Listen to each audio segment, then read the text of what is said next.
Excellencies, ladies and gentlemen, dear colleagues, good morning. It's my pleasure to welcome you to this Security Days event. It gives me great pleasure to see you all here at the UN, and happy Eid Mubarak to all those who are observing at the end of Ramadan.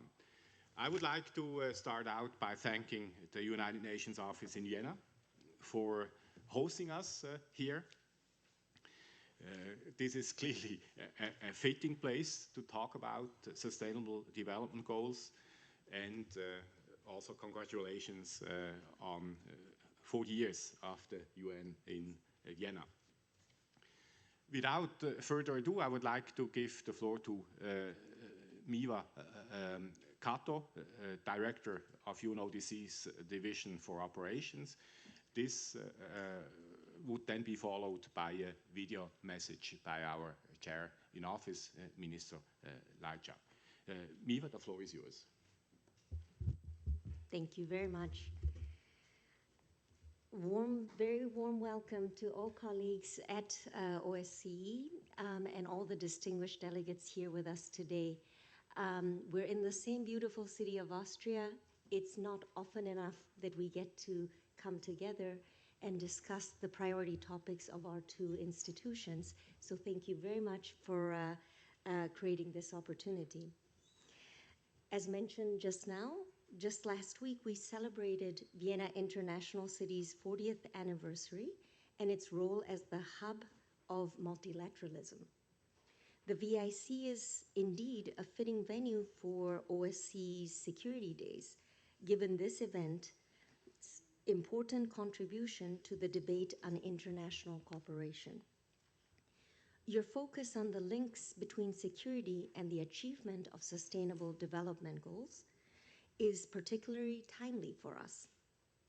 The United Nations is gearing to examine progress made so far on several goals, including SDG 13, that combats climate change, and SDG 16, concentrating on justice and the rule of law. This is upcoming at the high-level political forum in New York to be held next month. And the UN at large will also take stock of international action on the broader SDGs ahead of the SDGs summit in September. OSCE is a key regional partner for the whole of UN, and there is a strong relationship between comprehensive security at the heart of your mandate and sustainable development. The UN Office on Drugs and Crime has the privilege of enjoying a long-standing collaboration with OSCE, which covers many areas of the 2030 Agenda for Sustainable Development. The current OSCE-UNODC Joint Action Plan, already the fourth of its kind, provides an effective basis for action on shared challenges such as drugs, crime, corruption, and terrorism in support of the attainment of the Sustainable Development Goals. The plan's areas for cooperation include countering trafficking in human beings and the smuggling of migrants, combating organized crime and drug trafficking, preventing and countering violent extremism, anti-money laundering activities, and security sector governance and reform at large. Collaboration within the framework of the successive action plans has enabled our organizations to leverage our respective strength in tackling transnational threats. This approach very much embodies the very spirit of the Sustainable Development Goals, the achievement of which relies on comprehensive approaches and partnerships. Ladies and gentlemen, the 2030 Agenda is a global blueprint for peace and prosperity. Regional cooperation is an essential means of making good on the Agenda's ambitious engagements.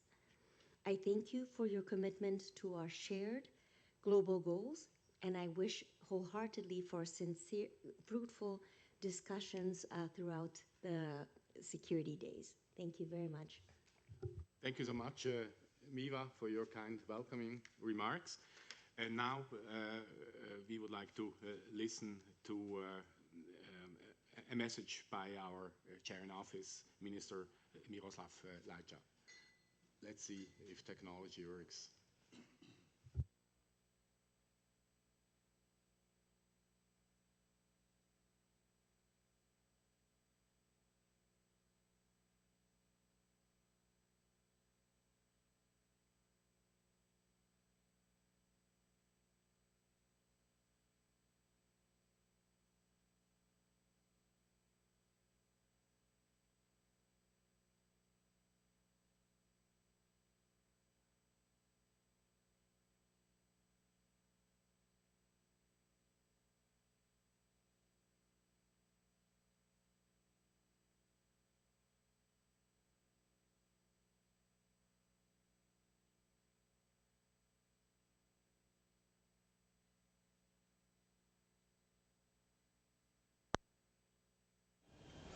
Good morning, dear colleagues and friends. I'm sorry that I cannot be there for this interesting event, but I'm glad to be able to take part in some way, and I'll do so in 3 main points. First, I want to point out that the Sustainable Development Goals are comprehensive, and so is the OSCE. In fact, back in 1975, the founders of our organization were already a few steps ahead. They realized that security cannot be measured simply with guns, tanks, and troops, and that actually areas like good governance, trade, human rights, and the environment are just as crucial, because without them, peace cannot be sustained, and future conflicts cannot be prevented. And when world leaders met in New York in 2015, they had the same ambitious idea. They agreed that sustainable development cannot take hold in a vacuum. They signed up to 17 diverse goals, ranging from gender equality to climate action. And they all called together for a visionary, transformative, and comprehensive approach to change this world. The second point I want to make is about what the OSCE can contribute. It is the largest regional security organization in the world. It is active in both stable countries and conflict settings. It has its own expertise, its own prevention toolbox, its own local knowledge, and it can, I believe, uniquely contribute to the Sustainable Development Goals. That's why it is so important to share best practices, to exchange lessons and ideas from the practical work of our field missions to the expertise in Vienna, Warsaw, The Hague, and beyond. And this means more dialogue and cooperation with the United Nations, as well as with other regional, civil society, and private sector partners. Opportunities like this one today can help this along. But as my third point, I want to say we need to move much faster. We are not on track, and time is against us. If we don't do something soon, we will almost certainly fail to live up to our promises, and the effects will be felt, closer and more severe than we think. Too many people in the OSCE space and beyond will get left behind if we do not pick up the pace. And this means more financing, more commitments, more partnerships, more action. So I want to again welcome this initiative today and to thank Secretary General Greminger for his role in organizing it. Let us help to get each other on track. Thank you.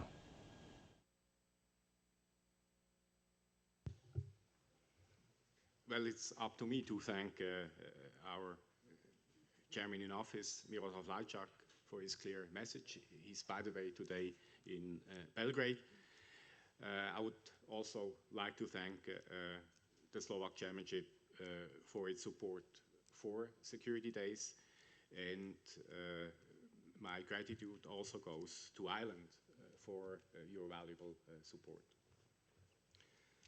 Colleagues, Security Days foster informal, interactive discussion on contemporary security threats and challenges that are relevant to our organization. You could ask, what is the relevance of the Sustainable Development Goals to the OEC? I hope that our two keynote speakers can help to answer this question, since they know both the OEC and the SDGs.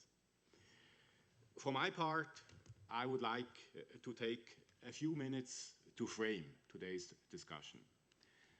Just have a look at this graphic behind me. As you may recall, the 2030 Agenda for Sustainable Development refers to 5 Ps: people, planet, prosperity, peace, and partnership. For us in the OEC, that looks quite familiar. As just has been pointed out by the chair in office, the OEC has long operated under the framework of comprehensive, cooperative, equal, and indivisible security, which relates the maintenance of peace to the respect for human rights and freedoms, and links economic and environmental cooperation with peaceful interstate relations. Let's have a look at the role of the OEC in relation to each of these 5 Ps. Let's start with P for peace. Sustainable peace is a key objective that we pursue through the OEC, and SDG 16 goes to the heart of our work. Peace, justice, and strong institutions. Indeed, the work that OEC participating states and executive structures are doing to implement long-standing commitments should also help states to reach Goal 16. And I look forward to the first panel on sustaining peace and conflict prevention. And I'm very happy that the director of ODIHR, the High Commissioner on National Minorities, and also the head of our mission to Skopje have been able to join us today to share their views and their experiences. They will highlight both the operational and structural elements of the OEC's conflict prevention work. The second P stands for people. The relationship between peace and people has always been at the heart of our work. Long before the adoption of the SDGs, participating states recognized that strong institutions and respect for the rule of law are important not only for protecting individuals, but also for ensuring stability and security within and between states. One of our main priorities, and this particularly during the current Slovak chairmanship, has been to reduce vulnerability of people in conflict-affected regions. But you could also consider the OEC as development enabler. Take SDG 3, which is on good health and well-being. One target is to substantially reduce the number of deaths and illnesses from hazardous chemicals and contamination. Did you know that the OEC helps states to reach this goal? For example, we have assessed risks at the industrial legacy sites in Armenia and Georgia. And we have assisted Kyrgyzstan, Tajikistan, and Uzbekistan to minimize the impacts of uranium legacy sites on surrounding communities. Furthermore, we have supported Belarus, Ukraine, and Armenia and others with the disposal of melange, which is a highly toxic liquid rocket fuel that was used during the Cold War. SDG 5 is on gender equality. It is important to us since the OEC recognizes that equal rights and opportunities for women and men are fundamental to achieving comprehensive security. That is why we integrate a gender perspective throughout all our programmatic work and throughout all of our operations. We work to prevent and combat violence against women and girls. We promote women's participation in public, political, and economic life. And we support the Agenda on Women, Peace and Security, UN Security Council Resolution 1325. And I'm very pleased that a representative of UN Women has been able to join us today. Welcome. More generally, when it comes to people, we should put special attention on young people. They're change makers. They're mobilizing their peers to advance the SDGs, to improve the lives of people and the health of our planet. I therefore welcome the priority that the Slovak chairmanship is giving to youth, and we look forward to the outcome of the Perspectives 2030 project and the OECD-wide Youth Forum in Bratislava in late October. This takes me to the third P, P for prosperity. What about prosperity? Already in the Helsinki Final Act, a clear link was made between security and prosperity. As it says in the Agenda 2030 document, there can be no sustainable development without peace, and no peace without sustainable development. And both require good governance, effective institutions, and inclusive political processes. In that respect, you could say that the OSCE helps to make development goals sustainable. Our institutions, our field activities, and the Office of the Coordinator of the OSCE economic and environmental activities help implement SDGs that promote prosperity. Look, for instance, at SDG 7, affordable and clean energy. Let me give you a very concrete example. Starting in 2013, in cooperation with Norway, the OSCE carried out a project in Tajikistan, a project that helped bring energy security to remote communities in the Rasht Valley, in a region vulnerable to flooding and power shortages. The OSCE helped to renovate a series of micro hydroelectric plants, and as a result, some people now have electricity for the first time, while others have a better and more sustainable power supply. We are also putting greater emphasis on the protection of critical infrastructure. In close cooperation with the Slovak chairmanship, we are currently developing a virtual competency and training center for the protection of critical energy networks. SDG 8 highlights the importance of decent work and economic growth. Well, that has been the raison d'être of the second dimension of the OSCE since the Helsinki Final Act. Concretely, we help to build capacity and foster cooperation on a variety of economic issues, including migration, transport, and economic empowerment of women. We work to strengthen connectivity by assisting participating states by enhancing information exchange and implementing international standards in trade transactions. And we help states build their capacity to counter corruption, money laundering, and terrorism. Let me turn now to SDGs that could be clustered under the heading of P, of our fourth P for planet. On this topic, cross-border and regional cooperation is particularly important. And also here, the OSCE adds value. Take Goal 6, clean water and sanitation. Did you know that more than 150 rivers and lakes are shared by 2 or more OSCE participating states? Therefore, good water governance and good neighborly relations go hand in hand. The OSCE has led initiatives that support integrated water management through transboundary water cooperation, like the Dniester Treaty and the establishment of the Dniester Commission between Moldova and Ukraine, or the establishment of the Ju-Talas River Basin Commission that brings together Kazakhstan and Kyrgyzstan. Regional cooperation is also vital to implement SDG 15, which covers life on land. The OSCE has helped to facilitate regional cooperation for disaster risk reduction, for example, managing wildfires, as well as mitigating the risk of floods. Dear colleagues, these examples demonstrate the importance of security and cooperation in relation to the environment. This is something that deserves clearly more attention. Just look at the warning signs.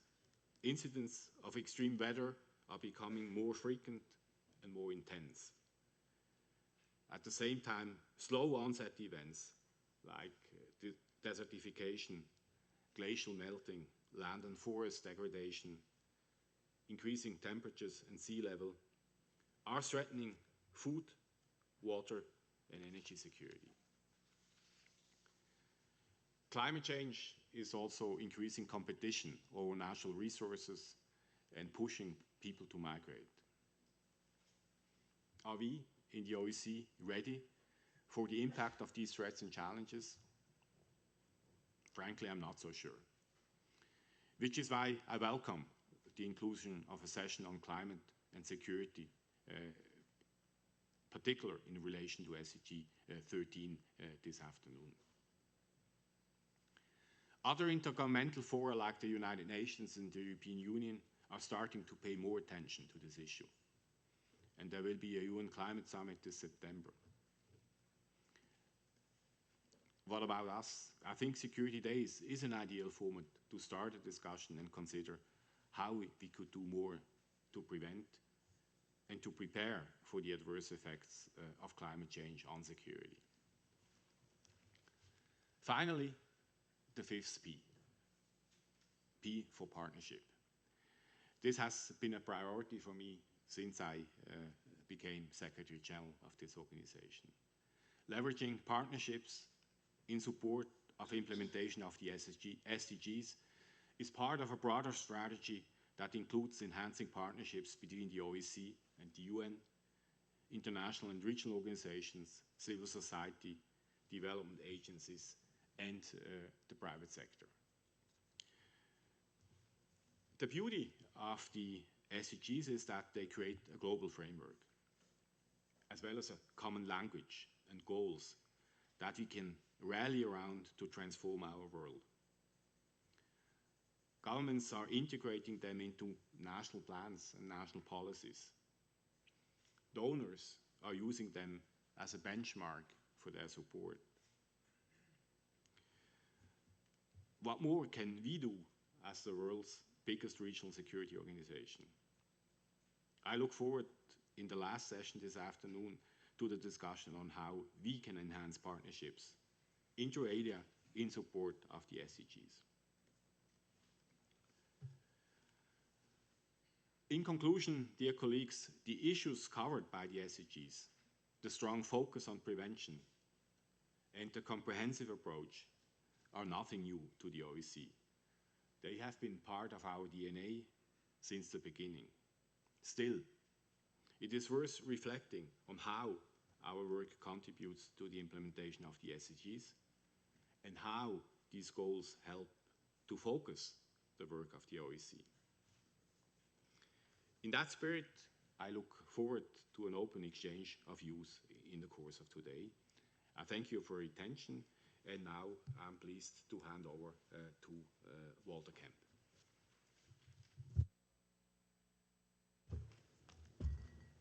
Thank you very much, and good morning. My job is to make sure that we run smoothly and run on time as much as possible. My name is Walter Kemp. I'm the head of the Strategic Policy Support Unit in the OSCE Secretariat. And our first session now is to look at the question, as you can see in your program, why are the SDGs relevant to the OSCE's comprehensive concept of security?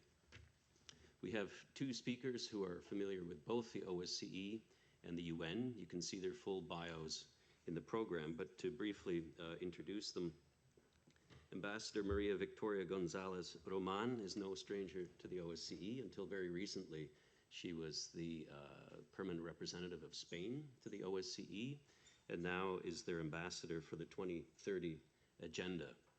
And on my right is David Donoghue, who is no stranger to the OSCE from his time as political director during Ireland's chairmanship of the OSCE, but certainly knows the UN and this theme well, having been Ireland's perm rep in New York and very instrumental in the development for political support for Agenda 2030.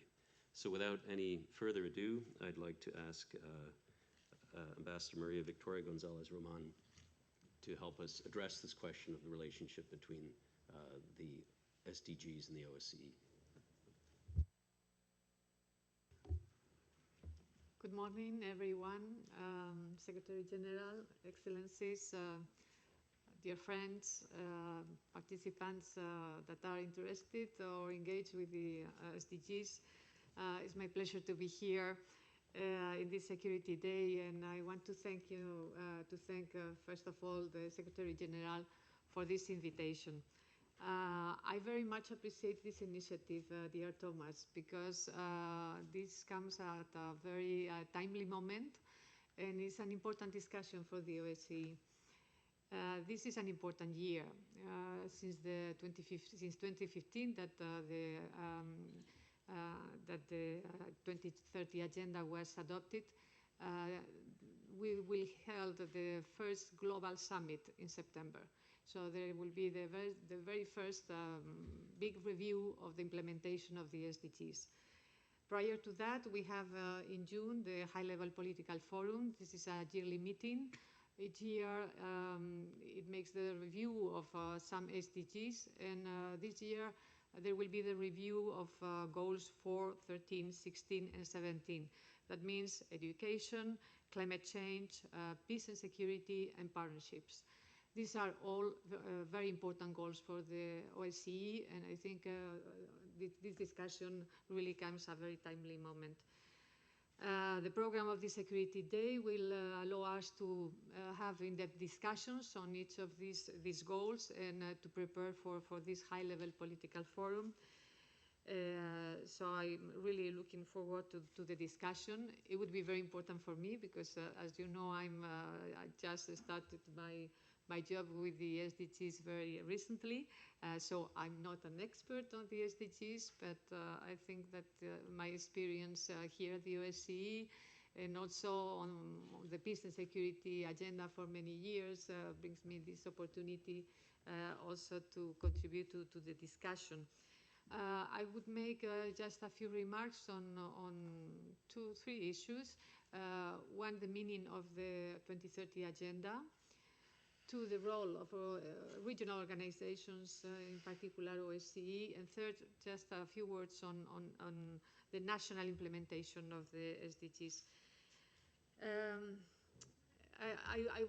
I share, I cannot do otherwise the words that have been said before by the Secretary General and also by the chair of the OSCE, Minister Lajcak. Minister Lajcak said that this was a visionary agenda, and it is true. This is, I think, is a new paradigm. I don't know if we have abused the term a little bit in the last year, but this is really a new paradigm.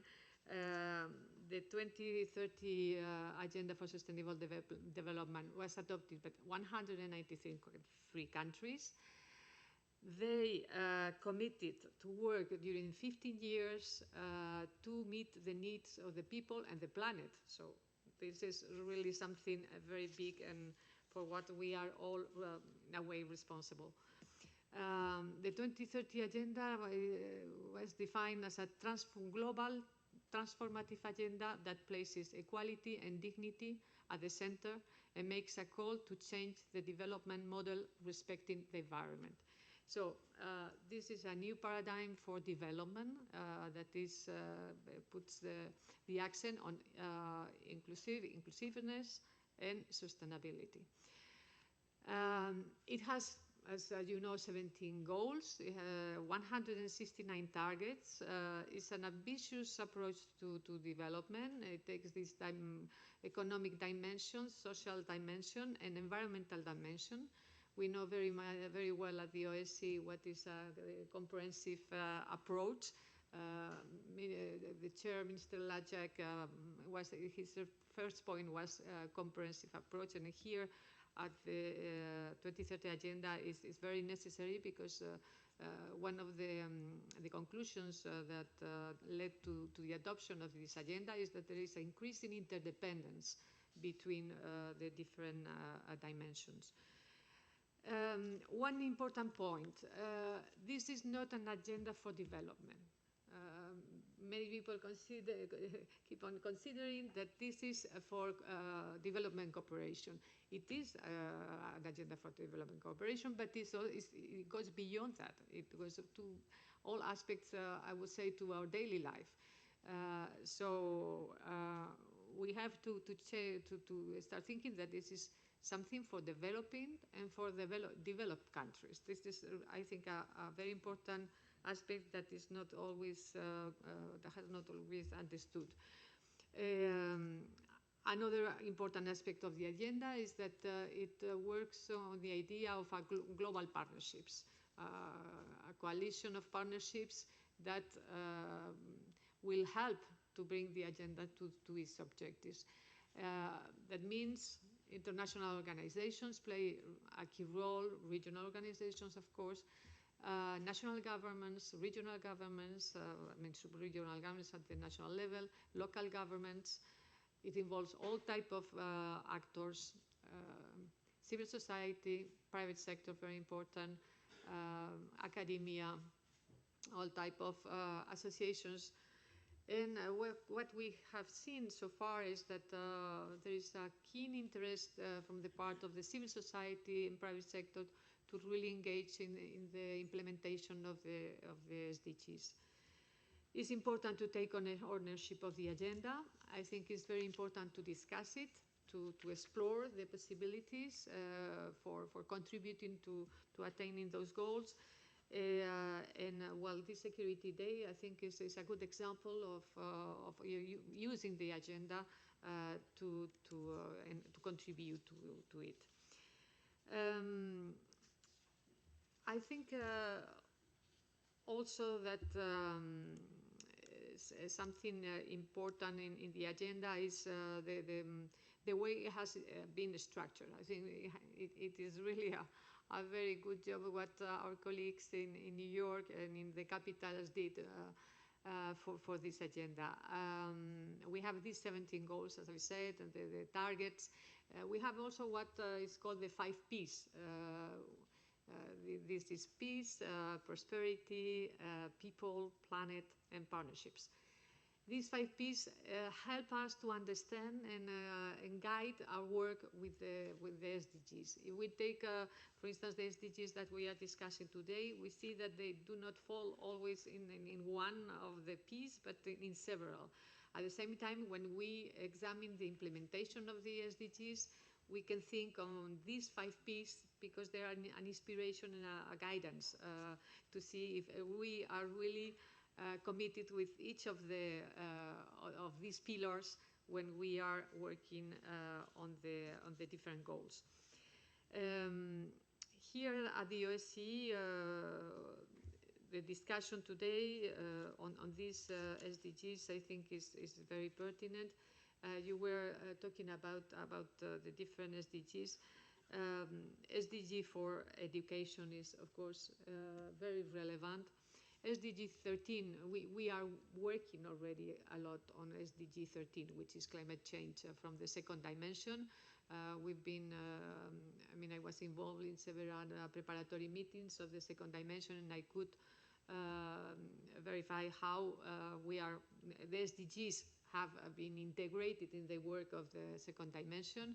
I remember in Kazakhstan, in Astana, that we were having very interesting, under Austrian chairmanship, tables on circular economy. In the Mediterranean Conference in Malaga on energy, SDGs were also very present. So I think for SDG 13, the OSCE really can bring something to this discussion in New York in July. SDG 16, peace and security and strong institutions. I think here there is room for improvement. SDGs have come to the second dimension, and we need now really to bring SDGs to the first and third dimension. I mean, it's not in the language. The OSCE is not really bringing its added value to the global conversation in this SDG 16. We have an opportunity now in July when there will be this meeting, and I hope that something of what the OSCE is doing can be heard in New York. And then we have SDG 17.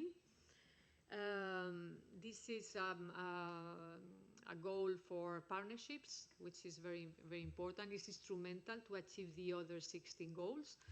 And also the OSCE is very well placed because this is a platform for cooperation.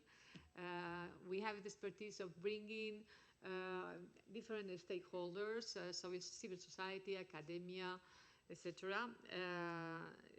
This SDG is also important because it tries to bring private sector to the discussion. There are very important initiatives at the UN, like the UN Global Compact, that try to raise awareness among the private sector of the importance of the SDG and to incorporate the SDG in the activities and strategies of the private companies. And this is something also, I think in the OSCE, I have the impression that we are trying to bring private sector more in some discussions. I think it could be also very interesting to explore further. Well, the role of regional organizations, well, that was my second point. Those that have worked with me know that I try to be very results oriented and try to come to obtain something out of our discussions. And I think here there are many possibilities. Some of them I have already mentioned. But for the OSCE, OSCE is a natural partner for the SDGs. I cannot think otherwise. How can the OSCE work further? I mentioned a platform to help bridge the national and global agenda by stimulating the debates on the SDGs, on its implementation, and incorporating the SDGs in the daily work. Second, regional organizations also, and the OSCE in particular, can play an important role by supporting the implementation of SDGs at national level. We have some tools like the field missions, we have the transboundary cooperation. There are important needs for some countries, and there are other countries that have some strengths regarding SDGs. And here also there is a work that can be done in supporting the implementation at national level or at local level, the SDGs. Third, I would say a platform for facilitating multi-stakeholder conversation that I have already mentioned before. This is well known from a characteristic of the OSCE. And it is also conceived to, the agenda is conceived to set clear and measurable objectives through indicators. And there is an important role especially for governments, to monitor and provide results of the implementation of the agenda. And the OSCE, I think, can also bring important contribution, supporting these monitoring capacities, but also bringing, for instance, its expertise on security indicators. I cannot think of any other organization better placed to provide security indicators than the OSCE. So a lot of work also to be done at this respect. And finally, the OSCE is also known for having some sub-regions inside that have very specific challenges. Can be Europe, Central Asia, Southeastern Europe. We can also try to promote SDGs at this regional level, the different regions inside the OSCE where countries are facing the same challenges. So let's also have this approach. I think it would deliver. Finally, and very briefly, what we are doing at national level. There are different models that we are following. We were discussing with Ambassador that some countries have placed the SDG office in the Ministry of Environment, or others in cooperation. We have, since 1 year, it was the Ministry of Foreign Affairs in Spain that was leading this exercise, but now we have created a High Commissioner in the presidency of the government. And I think really after seeing different experience that this is probably the best place to have the office that coordinates because it affects, finally it affects all ministries, all sectors of the administration, and coordination can be done easily from the presidents or from the government. In Spain, as I said, we created this. We made our national voluntary exam in the high-level political forum that takes place in July. Every year there are a number of countries that are doing this voluntary exam. We did it last year, and I think this is an important moment in the implementation for each country, and we encourage all countries to try to make this voluntary exam. We have also adopted an action plan, a very useful tool because we translate the goals and the 169 targets into national objectives, national targets, and it's I think it's very useful. And also we are now working on two things: on one strategy for the SDGs, and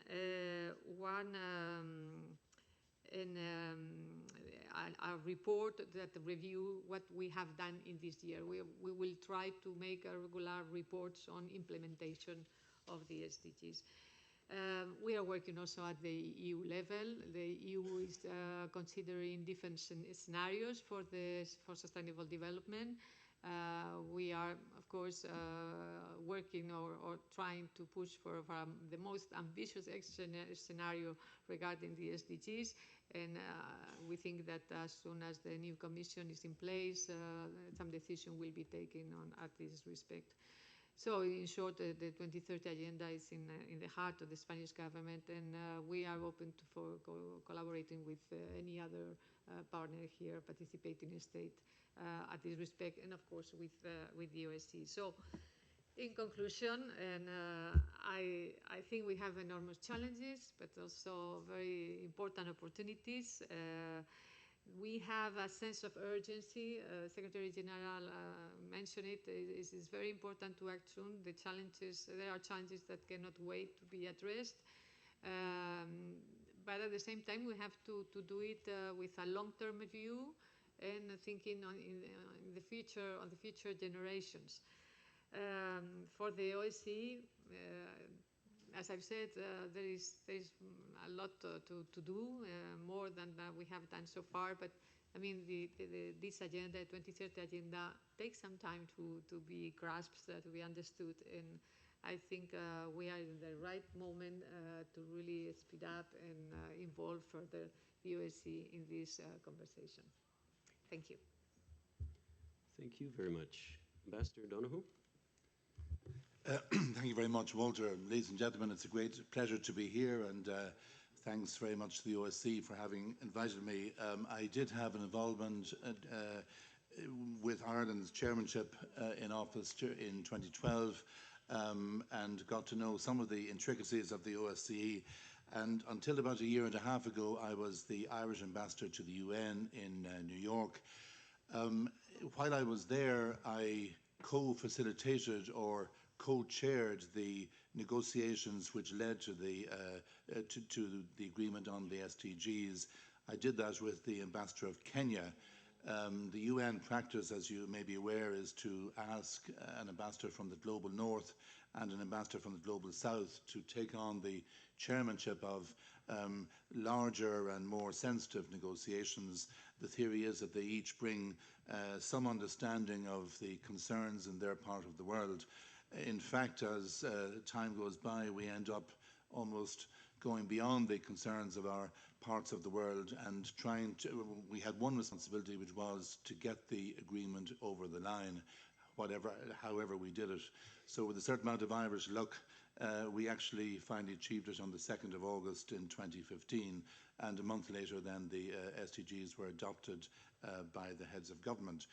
So my involvement, therefore, was to actually prepare the drafts of the document, which in successive iterations were presented to the membership until we got consensus. It's a somewhat crude method, but you'll be familiar with it here, perhaps. A consensus has to be somehow established by the two co-chairs guessing that there might be consensus in the room and that they will be able to gavel the document through. And that's how the UN operates. It's not perfect, but nobody challenged us, so we had no reservations entered by any of the 193 member states. So I suppose we can regard it as a good day's work. I wanted just to really follow some of the main points made by the previous speakers. Obviously, I see a significant overlap between the work of the OSCE across many areas and not purely in the under the direct headings of peace and security. I see a significant overlap between that work and the vast array of commitments entered into by all 193 member states of the UN in the 2030 agenda. Here I will just touch on the Goal 16 implications. I should say that the way it worked was that the draft 17 goals and 169 targets were in fact agreed informally in an earlier phase of the negotiations called the Open Working Group. I was a member of that, but I wasn't actually chairing it. My Kenyan colleague was chairing it. I then took over as his colleague for the formal intergovernmental negotiations, which involved all 193 member states. So it means that I was there in the two phases, but the actual text of the goals and of the targets was effectively agreed in the first phase. We then found, to our slight surprise, that the developing countries, the G77 as they're known at the UN, considered that it had been sufficiently traumatic during the first phase that they didn't want to reopen the language of any of the goals or any of the targets in the wider phase. So what it means is that ideas that some of us might have had to actually improve on the goals or widen them fell victim to a basic conservatism when it came to the wider negotiations. So if I may begin really with Goal 16, there's clearly a logical interconnection between development and the absence of conflict. And earlier speakers have touched on this. No sustainable development without peace, no peace without sustainable development, and so on. The way in which Goal 16 came about was as follows, and it's of some interest for you to know. In the run-up to the Open Working Group, the UN system itself proposed that there should be a fourth dimension added to the three dimensions of sustainable development. The three dimensions, as you'll be familiar, are economic, social, and environmental.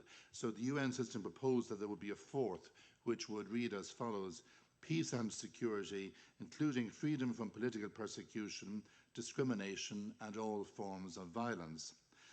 However, while this was supported by the global north, many developing countries had strong reservations about including this aspect in a development agenda. They saw it as an unhelpful distraction, which they feared could be used by the global north to impose additional conditionality. So, for example, developing countries who wanted to get maximum development aid were afraid that if they agreed to peace and security as an extra dimension of the SDGs, that would somehow be used against them. If they were not doing enough to achieve peace and security in their own societies, then they would not get development aid. I mean, that was one particular fear. Another fear was that international peace and security, which is strictly speaking the preserve of the Security Council, would somehow be caught up in a development agenda, and that there would be no clear distinction between the work of the Security Council and the work of the General Assembly. So these were legitimate fears. The Global North, on the other hand, made the point that we were not trying to impose extra conditionality, but we were saying that it is a development objective in itself to achieve peaceful and secure and accountable and transparent societies. That was not adding an extra condition. It was merely saying we cannot imagine a development agenda which is silent on that dimension. It should be said that the Millennium Development Goals, the precursor to the SDGs, were silent on that aspect. That was one of the innovations in the SDGs. So there was a prolonged standoff between the developing countries known as G77 and the developed countries. Forgive me for using this binary distinction. It's not perfect. We are all developing countries in a sense under the SDGs. But there was a long standoff between these two blocks, or these two camps, on Goal 16. At one point, in fact, it looked as if the entire edifice would collapse because we were not going to get agreement on Goal 16. The compromise eventually was that we would have a more domestic treatment of issues around peace, governance and accountability. In other words, it would focus more on what each society has to do rather than on a sort of an international strategic view of peace and security, which was more for the Security Council. Secondly, we would link peace to the fostering of inclusive societies. So that was important for the developing countries. They would make the point, for example, that many developed countries don't do enough to create inclusive societies, and I couldn't mention any particular large developed country, but migration comes to mind. I think you know what I'm talking about. And it was also decided that there would be no reference to the rule of law within the goal, Goal 16, but rather it would feature in one of the targets. This shows you the kind of balances and trade-offs that have to be achieved. There were also trade-offs between Goal 16 and other aspects of the agenda. So ultimately, nobody disagreed with the idea that there had to be such a goal among the SDGs, because everybody recognized that conflict and insecurity do inhibit development. For example, the resources needed to pursue or to deal with military conflict could more usefully be spent on development purposes. This was a point made by several G77 countries, and it is entirely valid in my view. There was also widespread recognition that large-scale investment in areas like health, education, governance and infrastructure can in itself reduce or help to reduce the likelihood of conflict. Investment in areas like these will help to unlock the economic and social potential of developing countries, and will therefore help to create security in and of itself. So this was the, if you like, the conceptual framework. Of course, in the real world, as we've seen in the couple of years since then, the world is not moving towards a reduction of conflict, but if anything, conflict seems to be on the increase. So, I mean, essentially, sustainable development has no chance for as long as significant levels of conflict and insecurity persist, and that is really the key point which I wanted to emphasize in terms of Goal 16. It's against this background that the UN Secretary General has given conflict prevention and peace building top priority on the UN's agenda. He has revitalized the concept of sustaining peace, as a means of capturing the interdependence between peace and sustainable development. And he and the Deputy Secretary General are in the process of reorganizing the UN's own structures and priorities around this concept so that it can deliver more effectively on the twin challenges of promoting peace and security and, on the other hand, achieving implementation of the SDGs. I think it would be fair to say that those are the top two priorities for the United Nations. As Victoria and other speakers have mentioned, there are some lessons in this for the relationship between the UN and a major regional organization like the OSCE. Both organizations are devoted to the promotion of peace and security, the safeguarding of human rights, and the protection of a rules-based international order. The SDGs crystallized a consensus which has been reached at global level among the 193 member states on how best to achieve a peaceful and prosperous planet. The OSCE, operating according to principles and concepts agreed among 57 of the 193 countries, is basically seeking very similar outcomes within the region which it covers. And in particular, since the Helsinki Final Act, it recognizes a clear link between security and development. The 5 Ps to which previous speakers have referred, believe it or not, they were quite difficult to achieve. I mean, I take some responsibility for having put them in there because I did most of the drafting. There is a declaration which goes with the 17 goals and the 169 targets. We managed to put into that declaration concepts which were not in the goals themselves, but which we felt would demonstrate clearly what the political intention on the part of world leaders had been. One of them was the 5 Ps, and another one was the concept of leaving no one behind. I should say in relation to the 5 Ps that obviously there's a nice ring to 5 Ps, but the word peace was not instantly accepted among the 5 because of the factor I mentioned earlier, that many developing countries had reservations about peace being part of development. There was also a basic unwillingness to accept any summary of the 17 goals and the 169 targets. It is a kind of it's maybe a convention in the global north that you will summarize documents, sometimes for ministers who can produce a summary out of their inside pocket. But in other parts of the world, it is not obvious. They fear that if you summarize anything at all, you are going to lose some important content and that it will be prejudicial to their own points of view. So I and my colleague tried for months on end to get all the countries to accept a summary at all, even a preamble, and ultimately the only summary we could get through was the 5 Ps, and with some difficulty, as I say, in relation to peace. So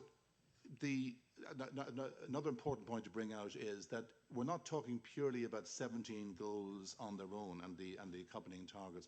We're talking about the interlinkages between all of them. So this is why we speak of an integrated agenda.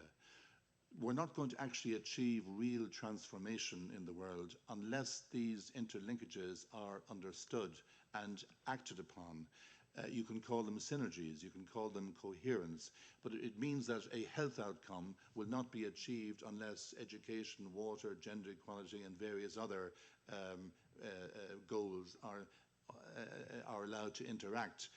That's one of the reasons why I think the OSCE is a very important partner for the UN with the SDGs, because the OSCE from the outset has recognized the interaction between many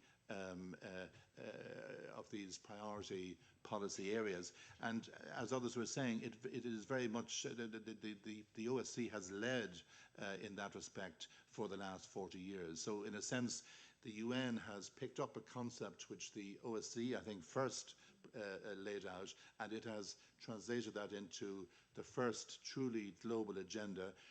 I should say that every word of the 2030 agenda had, every word had to be approved by every single country. That was what was unique about this negotiation. The Millennium Development Goals were never actually negotiated. They were simply written on the back of an envelope by a couple of, and I don't mean that in a pejorative way, by a couple of UN officials, and they were announced. On this occasion, the SDGs had to be agreed word for word, and believe me, countries were coming with delegations of 15, 20 experts in all these different areas. Every country had a veto on every single word, so that by the end of the day, they all had ownership of this agenda, and therefore they understood the interconnections between all the goals. I think that must be recognized. Now, I wanted just to suggest a couple of ways in which the OSCE can directly participate in or contribute to the SDGs. The OSCE can promote implementation of the SDGs under all the headings that it covers within the 57 participating states. So there is a job that, if I may say, that you can do in promoting an awareness of the SDGs and also of the responsibilities that go with them. It can also do a job in terms of monitoring progress under the many different headings, and it can also do a job, provided the membership agrees, in reporting this the progress that is being made within the region. I use careful language like provided the membership agrees, because of course it is for the OSCE to decide this, but there is no limitation on the capacity of any regional organization to report to the high-level political forum in New York, which is the central oversight body for the SDGs, to report on what is happening within its region. We were very keen to make clear in the 2030 agenda that implementation would happen at the global level, but also at the regional level and at the national level. So the regional level is the one which has perhaps received less attention than it might have. It's accepted that the bulk of implementation will be in individual countries, but regionally there is a huge potential, and I think the OSCE is very well placed to exploit that. Let me give you an example. Peer learning, mutual support, exchanges of best practice, even, let's say, carrying out voluntary regional reviews, even setting, for example, and I emphasize voluntary targets which all 57 participating states could aspire to. There is a range of work which the OSCE could do if it wished to, and which would be of enormous benefit to the sort of the global reporting mechanisms in New York. So that's where I see great possibility. But I do know a little bit about how this organization works, and I emphasize my own caution. I only offer it, now that I'm safely in civil society, I offer it as a point for discussion. And I think I will leave it at that before I'm silenced altogether. I had planned to talk a bit about climate and about the global partnership, about Goal 17, but they are less important. So, Secretary General, I will hand back the floor to you now. Thank you. Thank you very much. It's not every day you get a kind of making of the SDGs. That was extremely interesting. And we're not going to lose our speakers. They'll be here with us during the day, and you're very welcome to take the floor under other agenda items on SDG 13 or 17. I'd just like to ask you to join me in thanking the speakers for their very interesting interventions.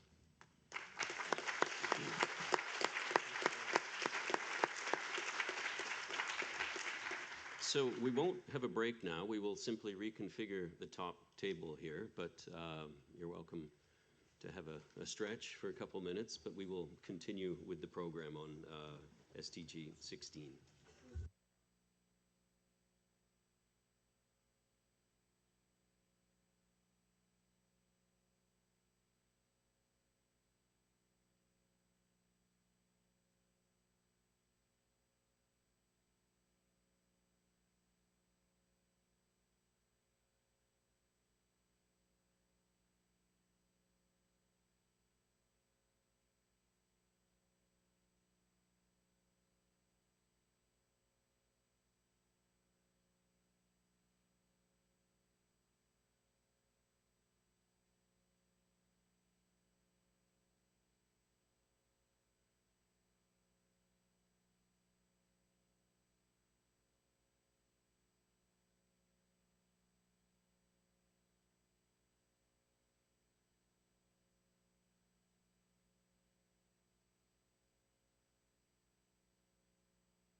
So thank you for your patience. As promised, we'll jump right back into the program. This session on sustaining peace and conflict prevention, focusing in particular on Goal 16, which you can see up there. And this panel will be moderated by Marcel Peshko, who's the director of the Conflict Prevention Center. Marcel. Thank you very much, Walter. Good morning, everybody.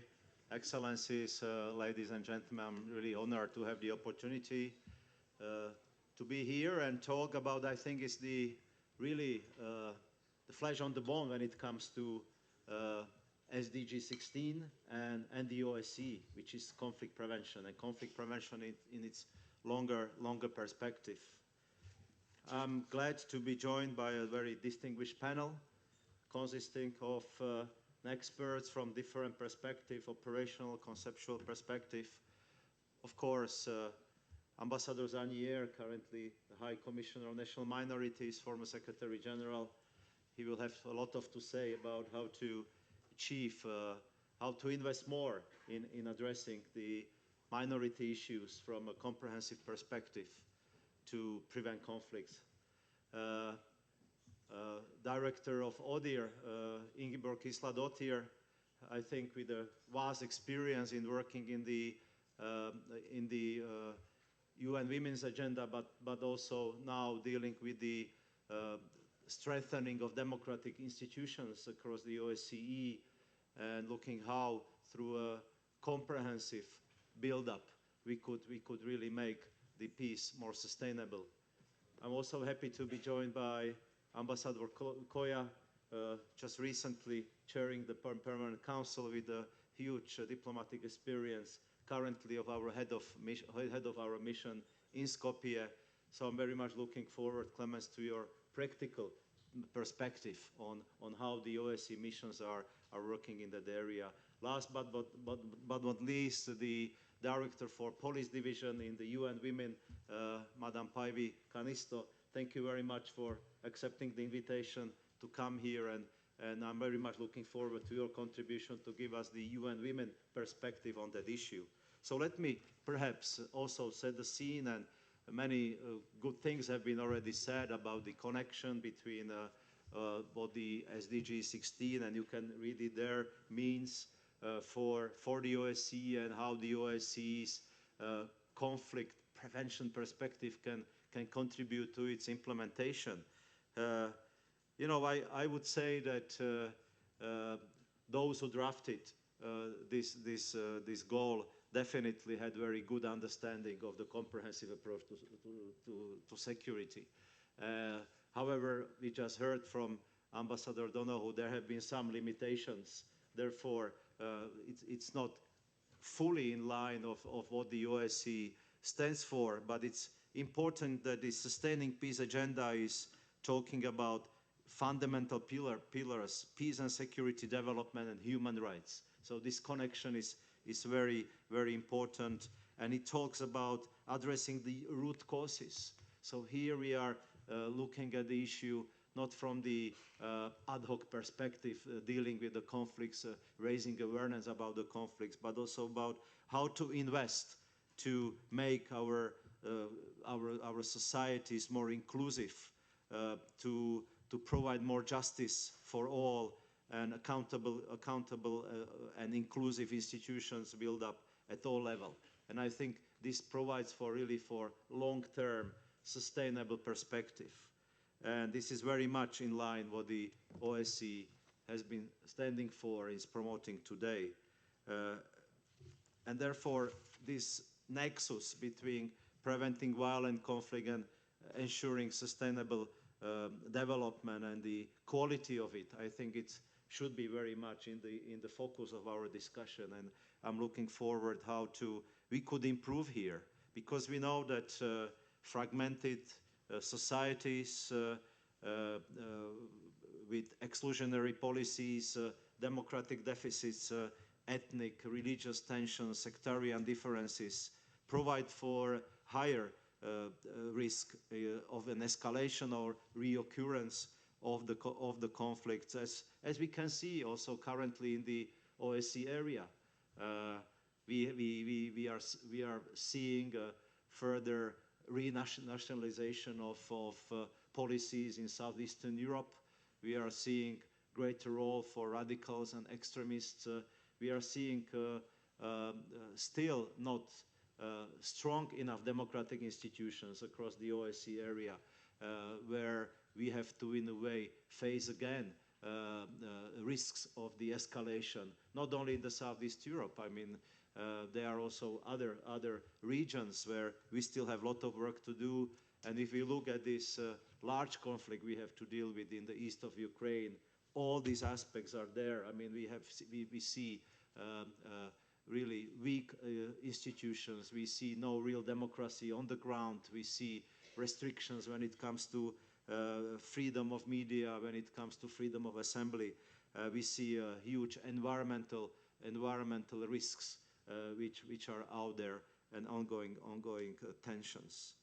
So in our OSCE's understanding, as it is defined by the well-known MC decision, Ministerial Council decision 311, so adopted already in 2011, we are creating a link, direct link between conflict prevention, resolution, and rehabilitation, and the addressing of violations of human rights and fundamental freedoms, intolerance and discrimination, and absence of democratic institutions and rule of law. So here the OSCE goes a bit further than the UN. But again, I think it was very smart to talk about the accountable institutions and inclusive societies, which can provide only after these aspects are being implemented. So the OSCE, of course, continues to support its participating states to address the root causes of the conflict and stability. So we are looking at the long-term investment, and this is what people are asking me. So conflict prevention center, so what have you prevented? How have you managed to achieve some progress? So I have to, demonstrate to them that we have been over the years investing in strengthening capabilities of countries in Baltics, for instance, or in North Macedonia, which we are looking forward to listen to about. Also in Central Europe, where the High Commissioner played and still plays an important role.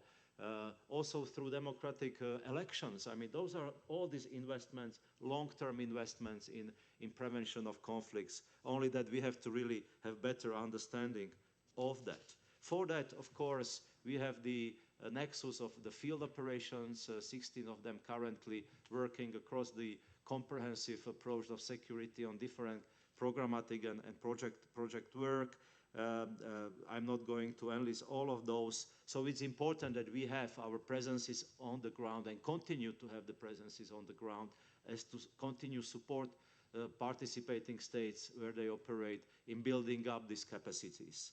And of course, it's a dynamic process. There is we have seen where the countries have developed their capacities, and we have moved from that areas, and now we are trying to really fit our programmatic agenda to expectations and needs of the countries where we are, and in a way through that create a greater ownership by the countries.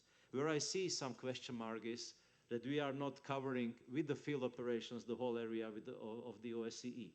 That's a question mark which I think deserves a discussion also in the near future, which also creates the disbalances, of course, puts under the question the future of these field operations. So I would encourage also to look at it that Ambassador, don't know who said, there is maybe global north and global south, but not global east and global west in this context. We are all affected by these threats and challenges, and we are all responsible for the implementation of the SDGs. And the OSCE tools are all for all 57.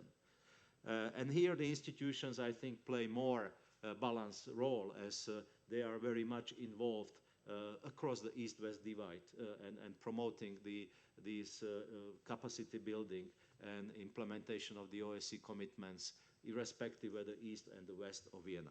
I would stop here and give floor to my colleagues to provide more inside information from their perspective. And I would like to start with the director of ODIHR, Ingeborg, the floor is yours. Thank you, Marcel.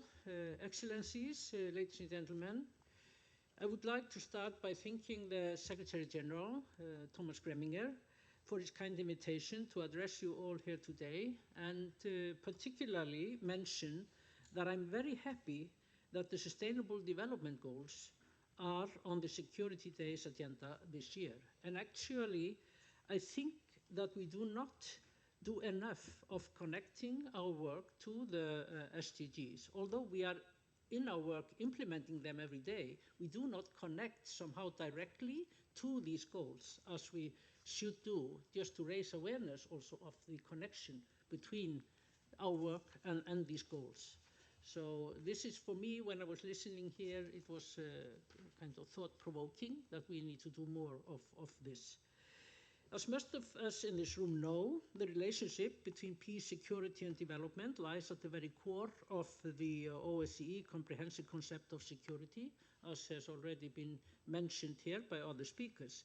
In 1975, the Helsinki Final Act acknowledged the importance of addressing security holistically through the indivisible political, military, economic and environmental, and human dimensions. However, although I often find myself concerned that we are moving further away from this thinking, let us not forget that over the last few decades, we have nonetheless made great progress. Si vis pacem para bellum. If you want peace, prepare for war. This well-known Latin proverb sometimes seems to resonate stronger and stronger. But personally, I don't believe this is a recipe for success. On the contrary, I truly believe in what the Sustainable Development Goals can offer. They focus our attention towards what actually may bring stability and long-lasting peace and development. Democracies that are built on equality, rule of law, trust, and social security are more resilient and much less prone to armed conflicts. The 2030 Agenda for Sustainable Development acknowledges the central role of effective, accountable, and transparent institutions in contributing to peace and justice, as well as violence prevention, as reflected in Goal 16 on peace, justice, and strong institutions. Central to this provision of safety and justice are democratic governance and human rights.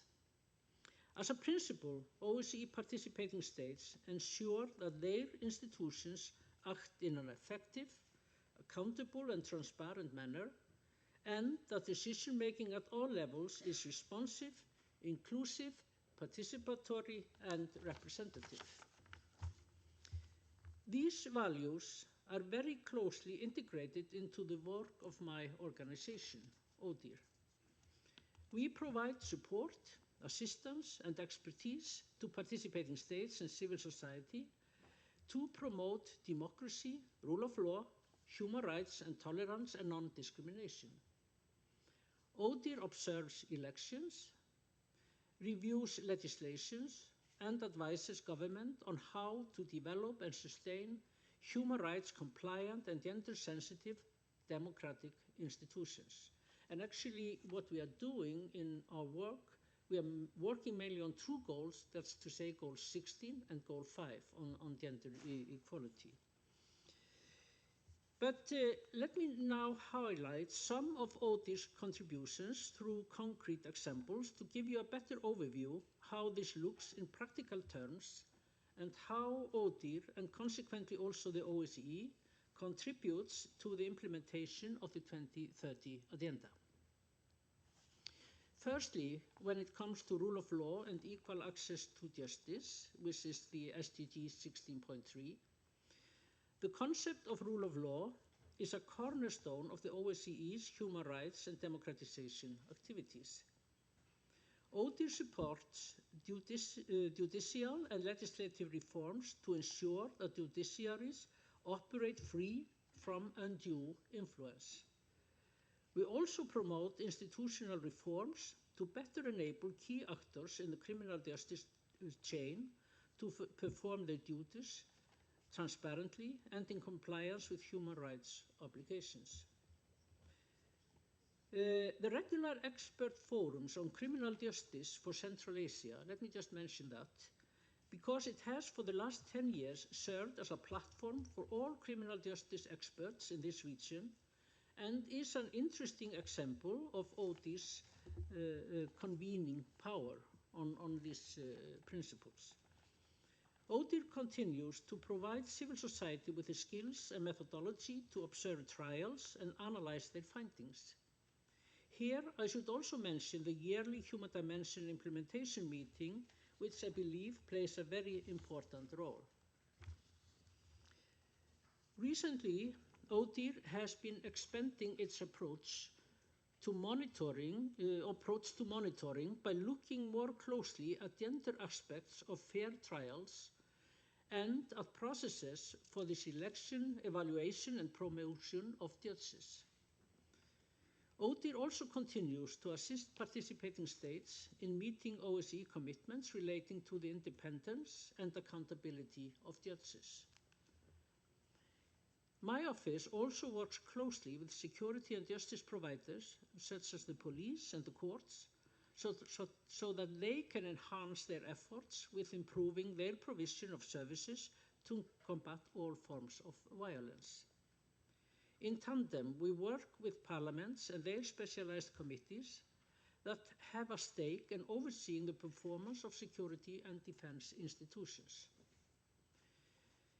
With regards to effective, accountable, and transparent institutions at all levels, Goal 16.6, we support good governance in security sector institutions by engaging them in their oversight mechanisms, such as national human rights institutions. We also seek to work jointly with other parts of the OSCE, such as the Conflict Prevention Center. Over the years, ODIHR continued to support national parliaments in OSCE participating states to become more effective, accountable, and transparent. In particular, ODIHR works on enhancing parliamentary oversight as well as parliamentary ethics. Ombuds institutions, national human rights institutions, and civil society organizations have a key role to play in the external oversight of the security and justice sectors with regards to discrimination and are institutions that we work closely with. Excellencies, ladies and gentlemen, good and effective legislation adopted through democratic procedures is the foundation of every functioning state based on the rule of law.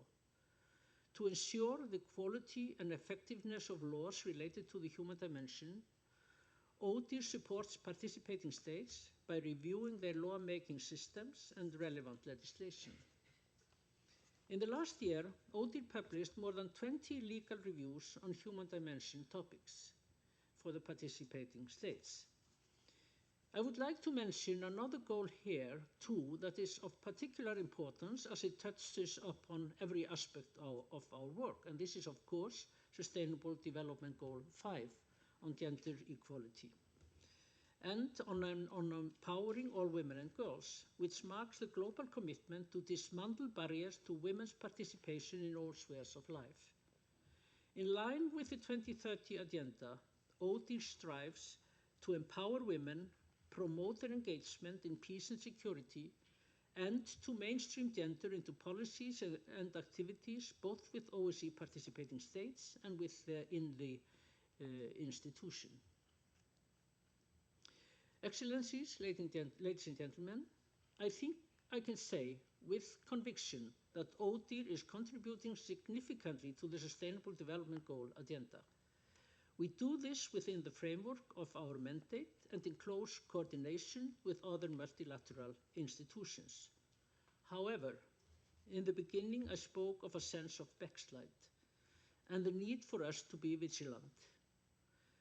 From our end, we will work hard to ensure that we advance the SDG agenda as a way to ensure peace and stability, and that we continue on the path to democratization instead of going back to something what we can call autocratization. But let's not fool ourselves. The clock is ticking. For all of us to achieve results and show our commitment towards citizens of our countries, 2030 is just around the corner. We have much work to do. Thank you all. Thank you, Ingeborg. Thank you for highlighting the concrete contribution of ODIHR in really strengthening democratic institutions and democratic nature of our societies. Also putting it in this context of, in a way, growing pressure also on that work in the OSCE, for instance, represented by zero nominal growth discussions and prevailing sort of negative attitude towards some of these activities across the organization. So we have to also see that in that greater context, of course. And I would perhaps paraphrase what you said or what you mentioned about that to prepare for peace, not for preparing for war, but preparing for even greater implementation of the SDGs and letting the institutions, including yourself, to help participating states more in that aspect. Organizationally, let me just inform you that each of the panelists will speak for approximately 10 minutes, and then we will have an opportunity for questions and answers. Now, the High Commissioner of National Minorities, Ambassador Zanier. Lamberto, please. Thank you, Marcel, Thomas, Excellencies, ladies and gentlemen. It's a pleasure to be here. It's a pleasure to be here as a speaker at the Security Day. It's particularly fitting that this event takes place in the UN building. I think a recurrent theme in Security Days has been strengthening the role of regional organizations under Chapter 8 of the UN Charter, and so strengthening this relationship with between the OSCE as a regional organization, the United Nations, and the fact that now we have also on the agenda the Sustainable Development Goals, I think is strengthening even more this relationship. So I'm very glad to be part of this discussion. And I would like to begin by explaining why I find it very fitting for me to sit on this panel on conflict prevention. So some of you may be aware that at the beginning of the creation of my office, the creation of this institution, there was quite a debate on the title of the institution itself, since a part of the members of the organization at the time felt that it should have been an institution with a very strong human rights component and therefore a protection mandate. And those were arguing that the title should have been a High Commissioner for National Minorities. But then others saw an opportunity to broaden the mandate, which doesn't exclude, of course, the human rights attention and the protection of the minorities, but it makes it part of a broader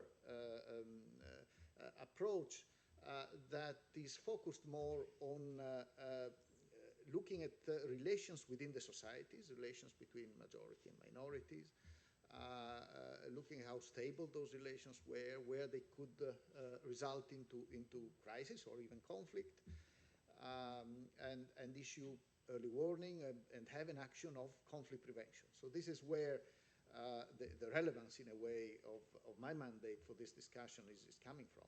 And now if you move, and this was the early 90s, so a time when new borders appeared in Europe on the map, and these new borders were dividing societies and creating, in fact, minorities and creating risk of conflict. Some of those conflicts, in fact, did materialize in that period, and some of them, unfortunately, are still around. And if you now jump over a quarter of a century, more than a quarter of a century after the adoption of this mandate, and you look around, you look at our societies that have become increasingly diverse, and where diversity is becoming, in some cases, a challenge to stability. You see this mandate is even more relevant today than it was maybe at the time when it was conceived, even though the current situation requires a slight creativity, if you want, in interpreting the mandate itself. Conflicts, on the other hand, have also evolved. If you look around, it's pretty difficult to find examples of classic interstate conflicts And in fact, the whole doctrine of conflict prevention was based on that.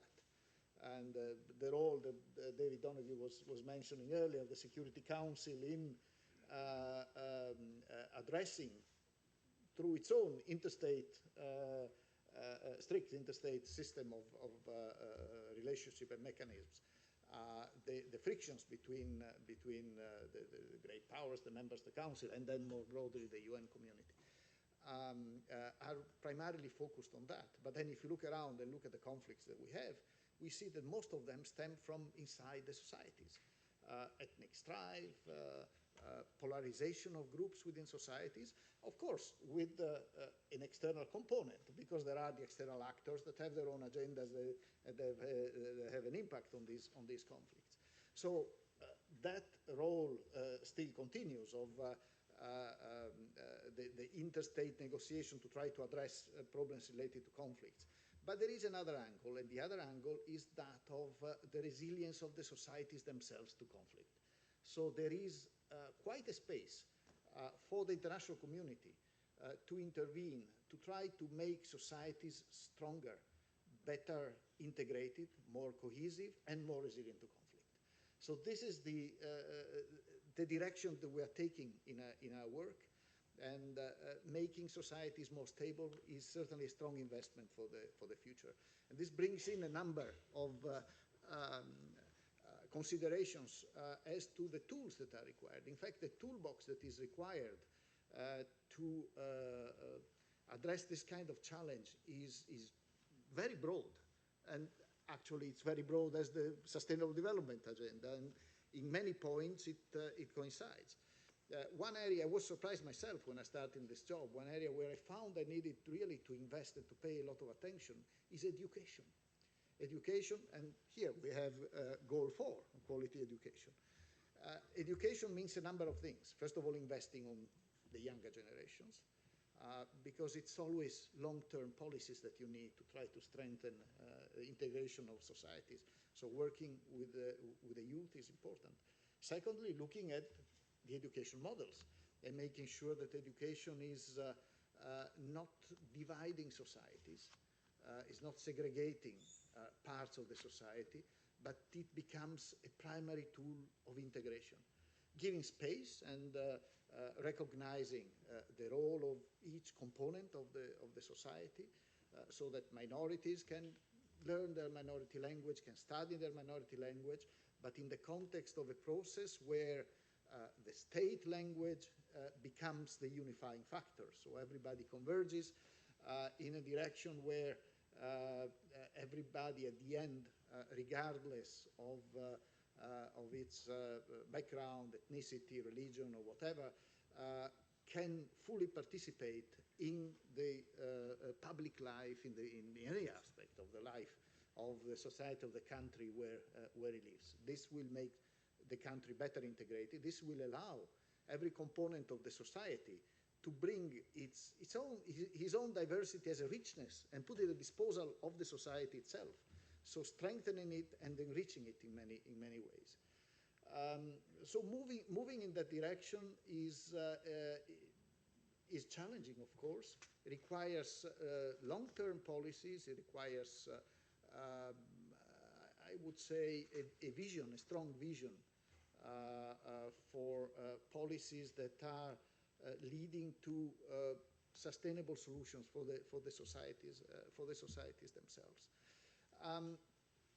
As I was saying, when there are situations of divisions within the society, very often there is a polarization that in some cases stems from inside the society, and we see it also here in the region covered by the OSCE, that there is increasing polarization also at the political level within our society. This polarization can create frictions and can create divisions within the societies themselves. But then there is also what we call the impact of geopolitics. So there are different external agendas that can influence these divisions within the society, depending on which divisions we are talking of course. This carries the risk for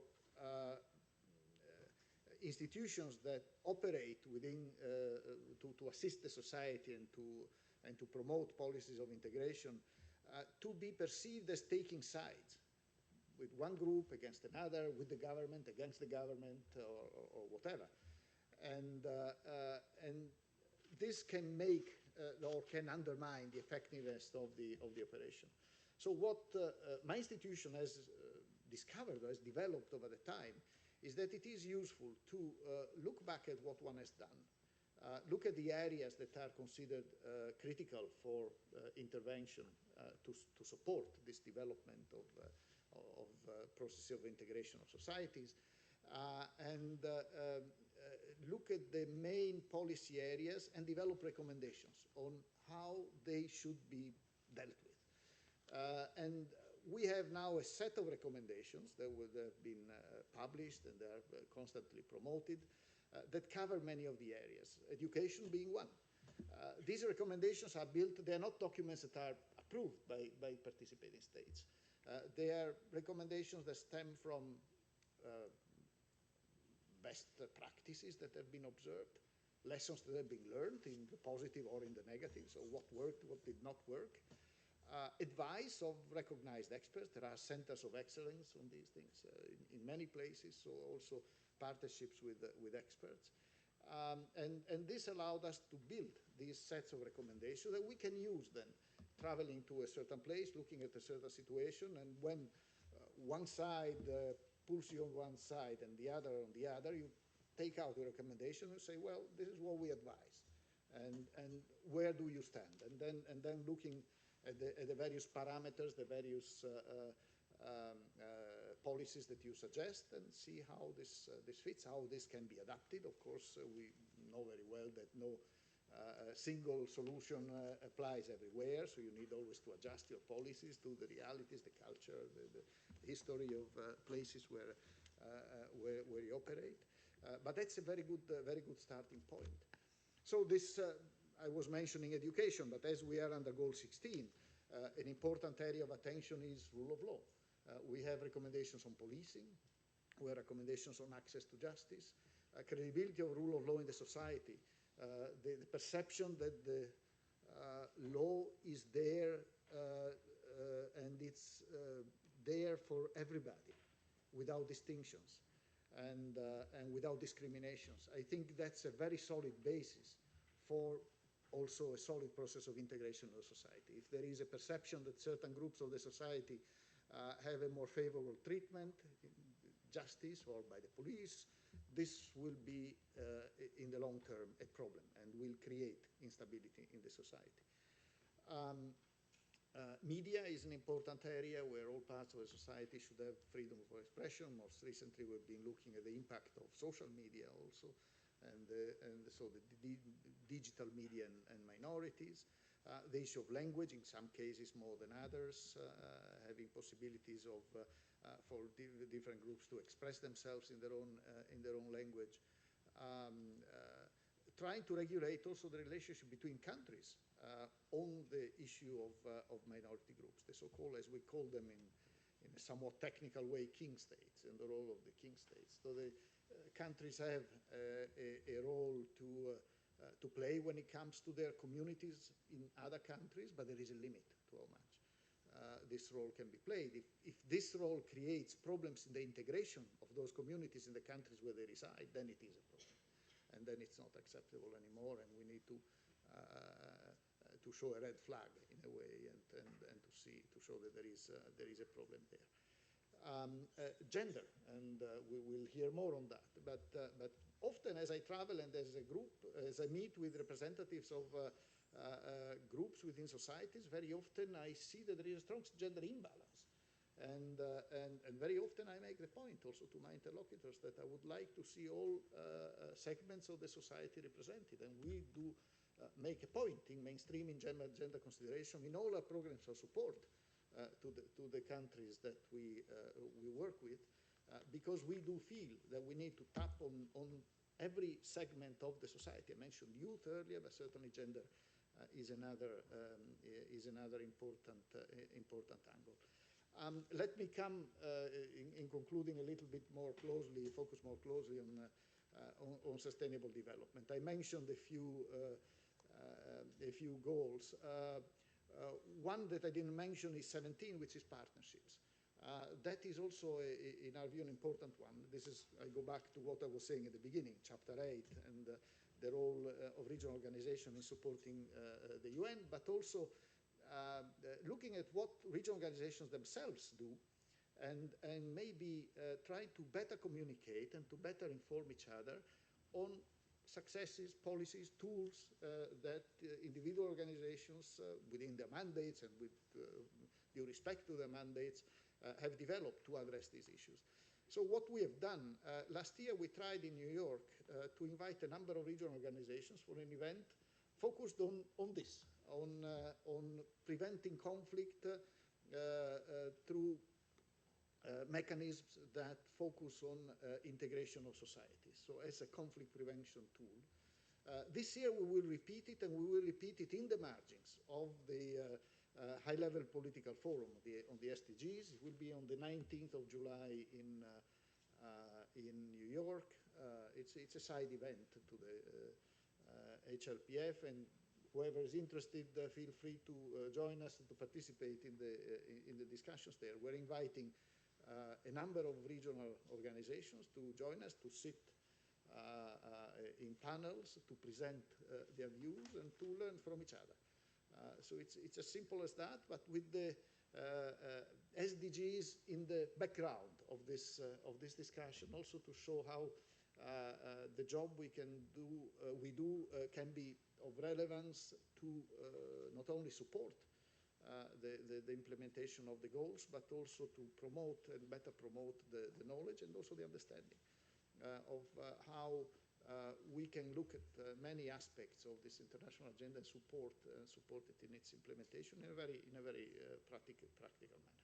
So thank you very much. Thank you, Marcel. Thank you very much, Lamberto, for really framing the discussion from the perspective of a very experienced person in the OSCE area.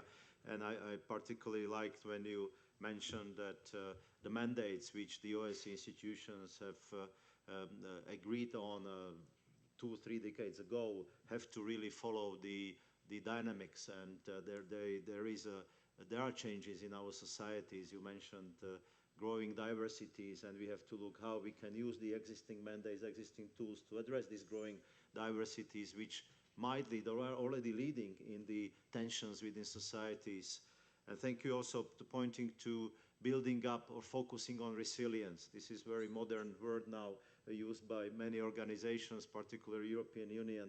And this is where we are also teaming up with our partners, looking how we can make these societies, their institutions, stronger to deal with these new threats, security threats stemming from also these diversities. And definitely these kind of meetings should help us to understand each other's role and how we could be more effective.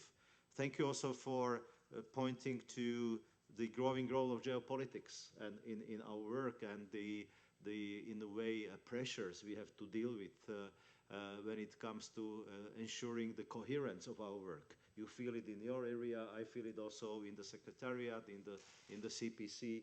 Indeed, that's an area where we are currently not, I would say, enjoying that level of support as a multilateral organizations as we used to have years ago, and we have to simply address those.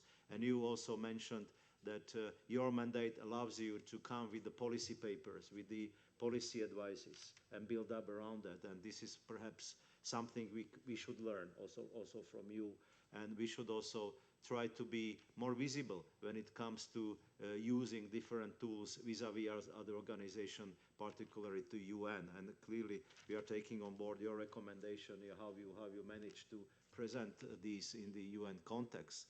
So thank you for all these very good remarks and recommendations to be discussed later on. But before we get there, now I would like to ask Ambassador Koya, head of the OSCE mission to Skopje, to present his perspective. Please, Clemens. Thank you very much, Chairperson Marcel, Secretary General, Excellencies, distinguished delegates, colleagues, former colleagues, friends. I'm very pleased to be here today to discuss with you the work of the OSCE mission to Skopje and its relation to UN Sustainable Development Goal number 16 on sustaining peace and conflict prevention. North Macedonia has emerged from a long political crisis and is now making progress on reforms in many areas. The recent assessment of progress from the European Commission showed many positive developments, which we in the OSCE also see taking place in the country. Nevertheless, there is also a need to make the recent progress sustainable, to improve inter-ethnic relations, and to create a more cohesive society. This is where our work relates to conflict prevention, through the creation of effective, accountable, and inclusive institutions, to use the wording set out in SDG 16. At the same time, we are engaged in peace building primarily through support to the continued implementation of the Ohrid Framework Agreement that ended the 2001 ethnic conflict in the country. Firstly, let me start with the political crisis in North Macedonia that culminated in 2017 during the Austrian chairmanship of the OSCE. The crisis had intensified following the December 2016 elections, followed by the then President's refusal to give a mandate to the new parliamentary majority to form a government. Fulfilling its early warning and conflict prevention mandate, the mission worked with the OSCE Secretariat, the chairmanship, and the international community on the ground to try to de-escalate tensions. The Secretary General at the time, Lamberto Zanier, visited Skopje and held meetings with all the parties advocating for an end to the months-long deadlock in Parliament. However, daily protests continued and tensions mounted until the new majority moved to elect a new Parliament Speaker on April 27th. Demonstrators responded by storming the Parliament and injuring more than 10 MPs. While the OSCE could not prevent the escalation itself, it was possible to mitigate the consequences of the conflict through the mission's monitoring and reporting, which helped to inform the international community by providing objective and verifiable information, contributing to a coordinated diplomatic response that helped the country to recover rapidly. We in the chairmanship sent our special representative, Ambassador Christian Strohal, on a fact-finding visit to Skopje in early May to meet with all sides, gather additional information, and demonstrate the chairmanship's political support to the field operation. Once the new government took office in June, more or less exactly 2 years ago, it embarked on a coordinated effort to examine how the mission could adapt its programmatic activity in response to the changes. The new government immediately announced a commitment to re-engage in reform efforts and requested international support to their development and implementation. Under the guidance of the chairmanship and the secretariat, the mission responded with an internal planning process to identify ways to maximize our support to the reform priorities of the authorities in the areas most relevant to our mandate. Those areas included the independence of the judiciary, access to justice, community rights, democratization, professionalization of law enforcement, media freedom, and improving electoral processes. One of the main areas in which we work is the promotion of effective and accountable institutions. One of the causes of the political crisis was the dominance of the executive over other branches of government, displacing the parliament as a forum for debate and a mechanism for controlling the government. To address this, the mission undertook new activities to enhance Parliament's function as an oversight body and to improve cross-party cooperation and the legislative process with a view to contributing to political stability and constructive political engagement. In addition, the mission engaged with women MPs through the Women's Parliamentarian Club to foster cross-party cooperation and dialogue, particularly as historically women MPs in North Macedonia had the best track record of being able to work across party lines, putting political affiliation aside to advance legislative priorities. Another area where the mission works to enhance the effectiveness and accountability of institutions is in policing. In response to the opportunities created by the government's focus on reforms, the mission established a new approach to capacity building of the police. we aim to go beyond the skills-based training that the mission has provided over the years to broader support for the professionalization of law enforcement and a systematic reform of the police. We are participating in the development of modern, integrated human resources and training systems that will make recruitment, redeployment, and promotion more merit-based and foster truly democratic policing standards. In line with our early warning and conflict prevention mandate, the mission monitors the security and political situation through our field presence and mobile teams. The monitors apply the OSCE's conflict analysis methodology to identify areas where there is potential for conflict and engage with key stakeholders to promote dialogue and diffuse tensions when necessary. For example, following the municipal elections in 2017, the mission's monitors observed that ethnic and political polarization threatened the functioning of municipal councils in several multi-ethnic municipalities. The mission responded by designing and holding dialogue facilitation workshops in cooperation with the National Democratic Institute to improve relations among councillors from 5 municipalities.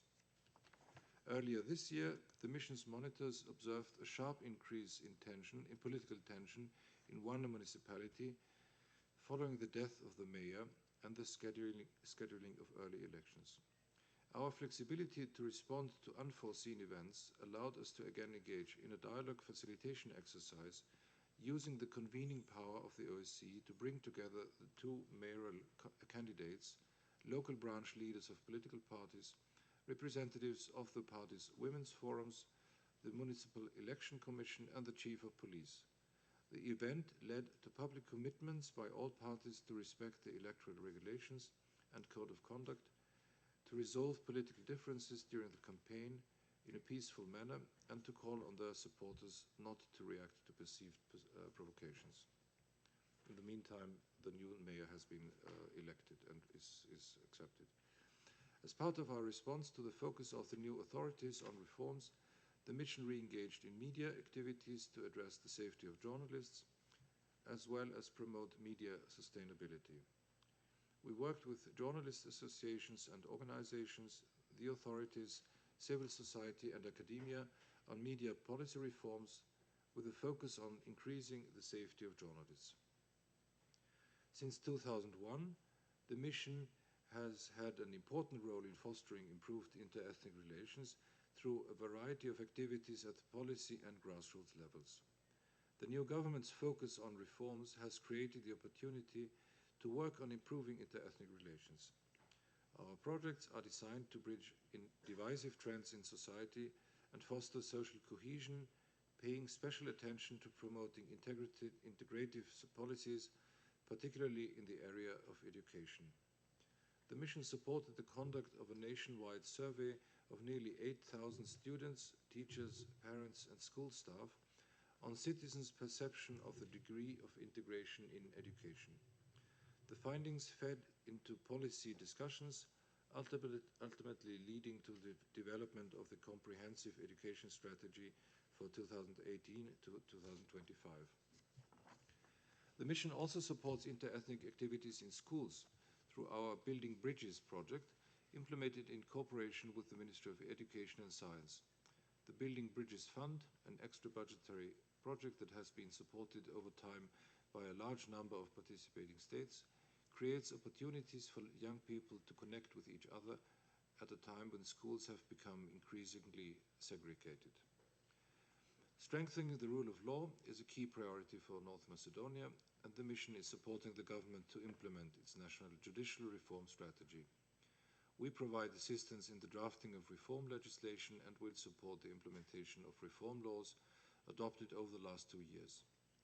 The mission also continues its long-standing practice of monitoring high-profile court cases, both as part of our early warning mandate and to identify areas where improvements can be made in the legal framework and where training is needed for justice providers. The mission also undertakes a wide variety of capacity-building efforts in relation to the rule of law. Activities have included training courses focused on areas such as the rule of the role of judges in pre-trial proceedings and the prosecution of corruption cases, and the trainers mentoring program for judges and staff of the Academy of Judges and Public Prosecutors. As you can see, we are active in a wide range of areas which are all tied together in the framework of building and sustaining peace by fostering effective, accountable and inclusive institutions and overcoming divisions so as to create a more cohesive society. The OSCE Mission Scope is the oldest field operation in the OSCE and has continuously adapted to face emerging challenges and take advantage of new opportunities.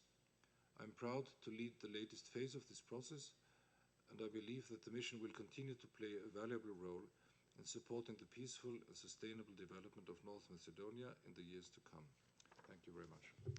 Thank you, Clemens, and thank you for really highlighting how integrated all these processes are. On one side, the ability of the organization through the mission also to respond to the crisis situation, which I think we have been quite effective in applying different tools under the leadership of the Austrian chairmanship, and then identifying jointly with the host country where more needs to be done, and particularly in terms of parliamentarism, check and balances, further inter-ethnic integration, and in a way reboosting our approach also in the long term addressing of the root causes. As you mentioned, this is the oldest mission we have, but on the other hand, they are still prevailing.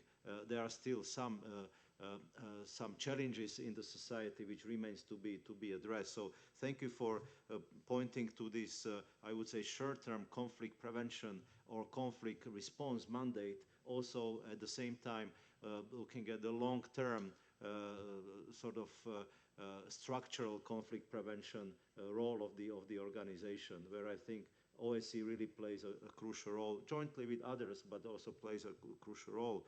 You know, my question already now would be, for your thinking, is how it is that we are able to adapt our mandate to the changing environment, and how it is we are able to get a good support by the host government, but also our institutions. What are the incentives on the side of the mission to engage with all sides of the Macedonian society?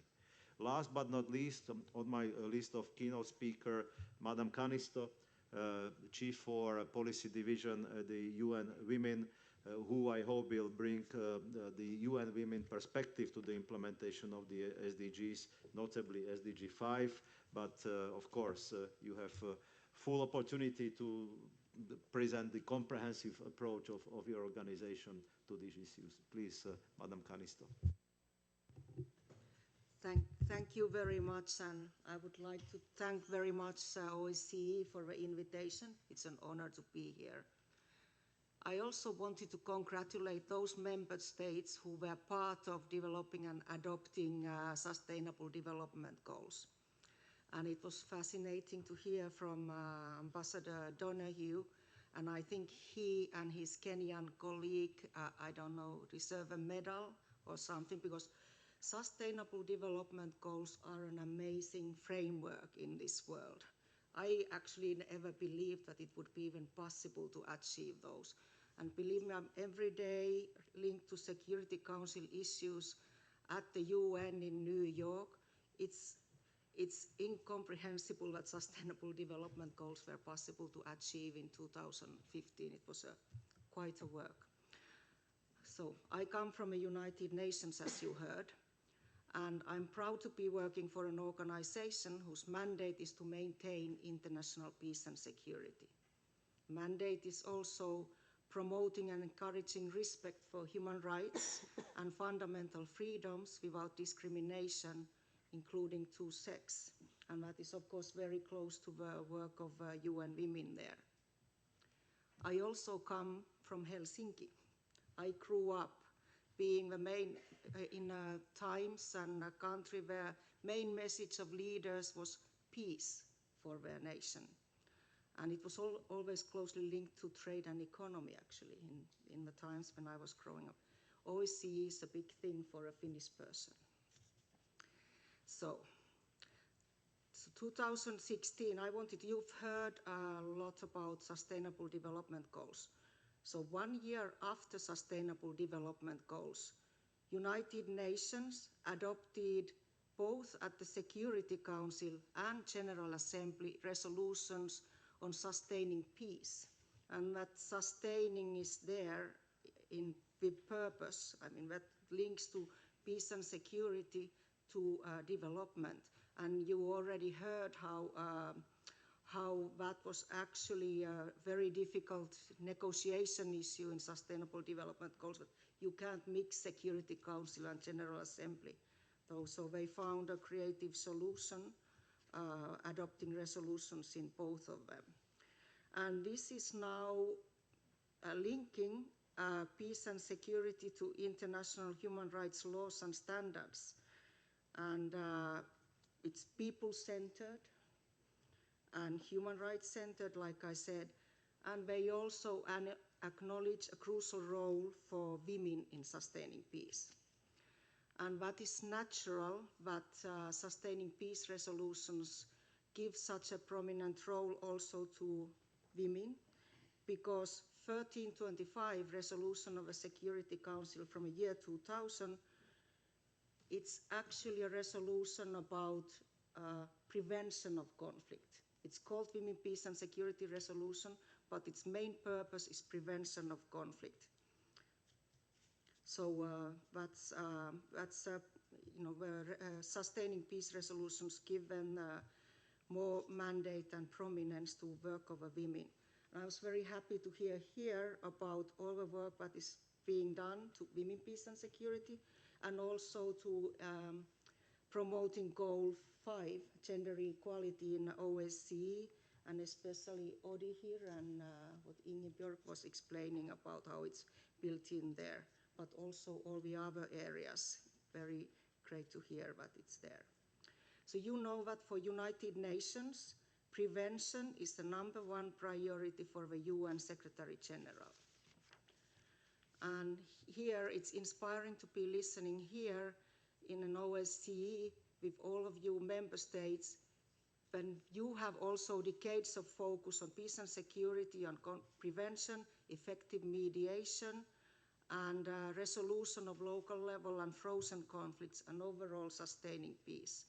And Secretary General Kreminger, you outlined it really excellently and comprehensively, and OSCE's remarkable work and goals in this one. And it was also great to hear a practical example from Macedonia, how this is done. So you know that to achieve peace, you need everyone being committed to that peace. And you need both women and men. And I would say that when you look at it from a global perspective, still when you talk about peace and security, it looks very masculine. When you look at the tables, when you look at the forums where peace and security is discussed, it looks like it's a man's business. But the fact is there are actually millions of women working for peace, but they might not be in the limelight and their work not recognized internationally, but women do work for peace constantly, day in and day out. And I would like to present then and talk about 3 specific tools that could be used and actively incorporated for integrating gender equality within sustaining peace, and also in conflict prevention and for achieving SDG 16. And these 3 tools might not be surprising to you, but they have a specific also mechanisms how to use it. So women's participation, technical gender expertise, and comprehensive policy solutions in this. So let's look at the participation. First, you need to start, and we have heard it here, you need to start by eliminating discriminatory laws in societies. Replace them with more equal legislation.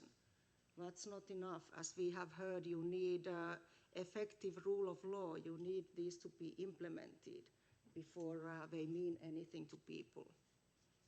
and that also includes what applies for gender equality and women's participation.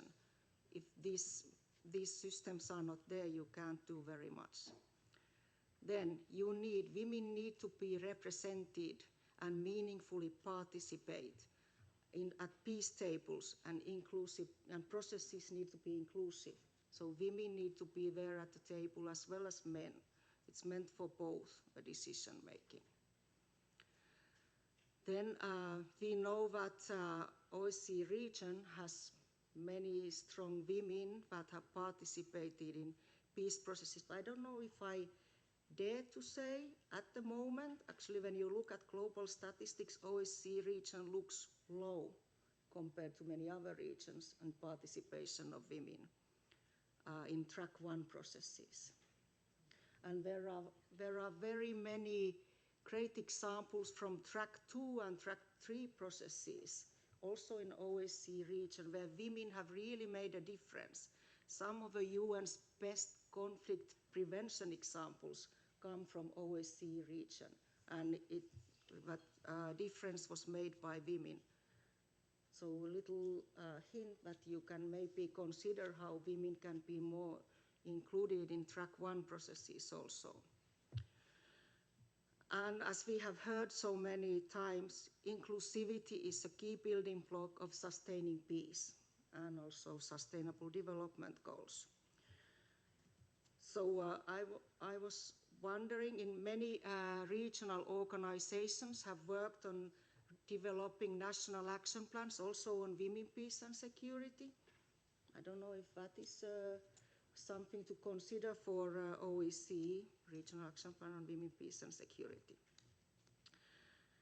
And also, when talking about achieving SDGs, women's full access to economic and productive resources, public services, and sustainable infrastructure is something to pay attention to. And I could say that also the post-conflict situations provide, however hard they are, they also provide an opportunity to make these provisions more equal.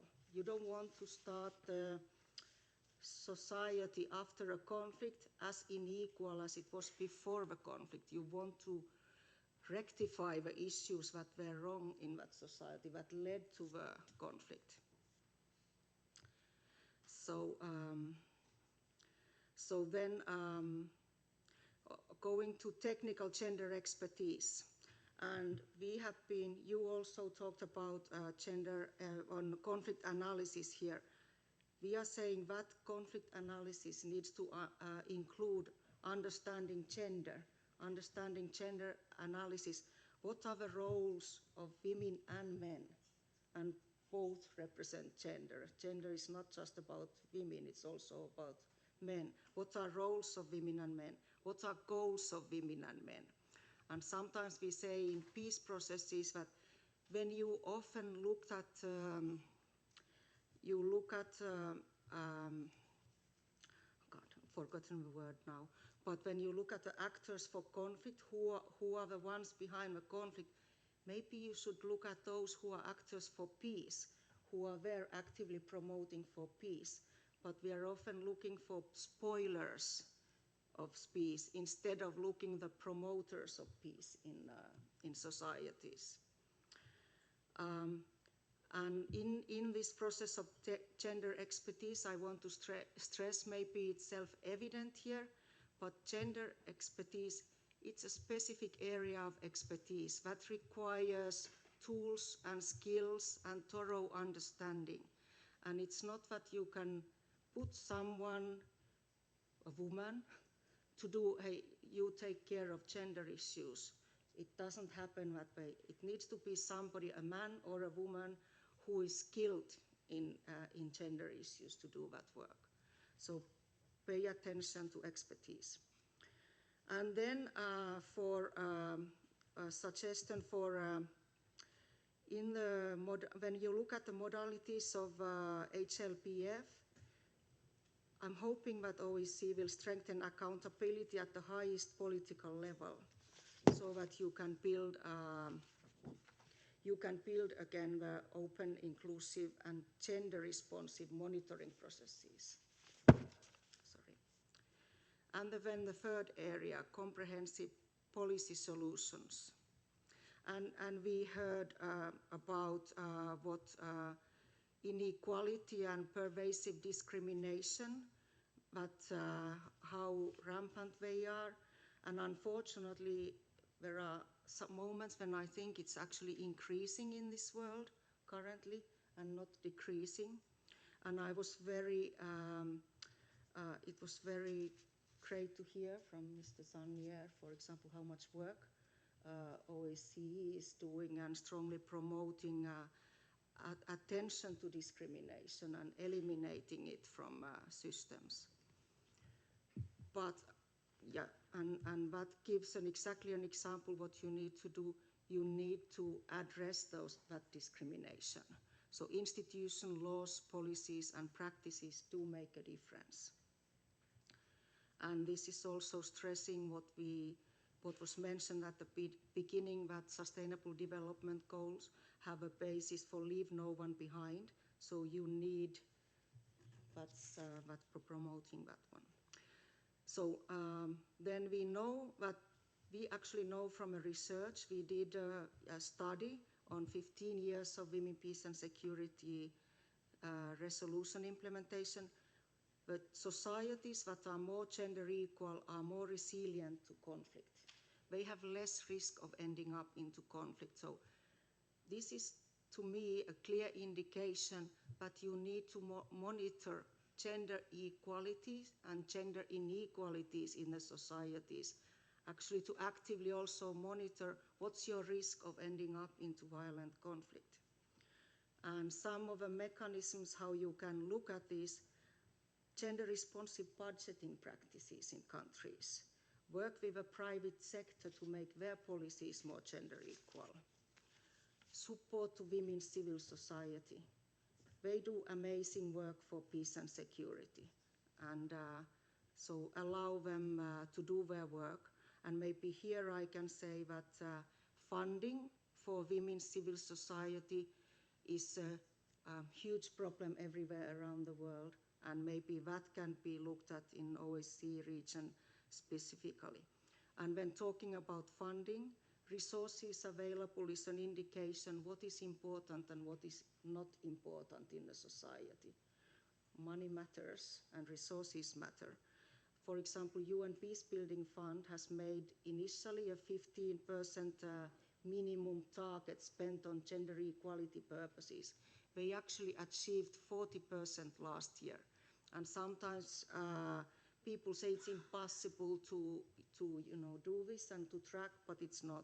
It's possible. So that's maybe a suggestion also to implement similar processes. So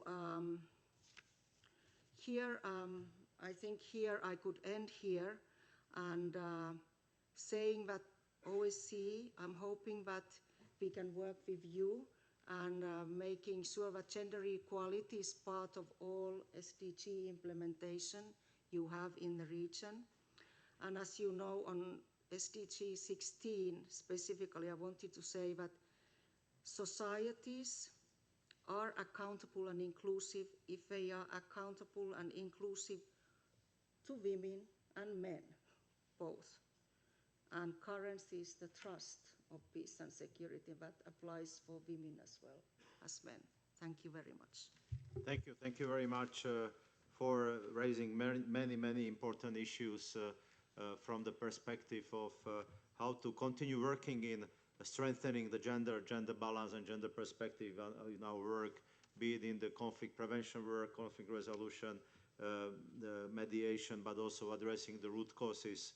And thank you for highlighting the different perspectives when it comes to women's participation. Indeed, we are in the OSCE, and we have here senior gender advisor, Secretary General. We are dealing with these issues already quite systematically for many years. What you highlighted, that the OSCE still has some challenges there, and it's only good that we are able to identify those and see how we could further work towards a greater women's participation. And indeed, from the conflict prevention perspective or conflict management perspective, I can only agree with you that participation, equal participation of the women of the part in the conflict analysis, in the post-conflict situation, contributes to greater sustainability or resolution first, and then the sustainability of our efforts. So, without further ado, now I would like to give you the opportunity to raise your hands and address our panelists with your questions, comments. What we would like to not to get is the discussion we usually have on a weekly basis in the Permanent Council. So I would like to encourage you to really rethink whether you want to go with a statement or rather a comment or a question. So of course, this is a free flow debate, but this is our expectation so that we can get as much as possible out of our panelists here. So who wants to take the floor first? I have already some voluntaries. Maybe we can start with the UNHCR over there. Yes, please. Thank you, Mr. Chair, for giving UNHCR the opportunity to contribute to today's event by way of a brief statement from the floor. UNHCR welcomes the initiatives of the organizers to devote this year's Security Days to look into how the OSCE and the participating states can contribute to the implementation of the Sustainable Development Goals. Sustaining peace and conflict prevention are crucial tasks, both for the UN as well as for the OSCE, which constitutes the largest regional security organization under Chapter 8 of the UN Charter. From a UNHCR perspective, sustaining peace and conflict prevention are decisive in preventing displacement at times when global displacement figures have reached the highest numbers since the end of the Second World War. Globally, the forcible displaced population increased in 2017 by 2.9 million, indicating to significant shortcomings in conflict prevention, conflict resolution, and ensuring global respect for human rights.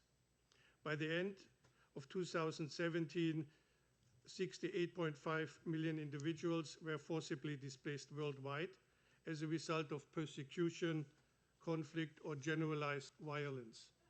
Out of them, 3.1 million are asylum seekers, 25.4 million refugees, and 40 million internally displaced persons.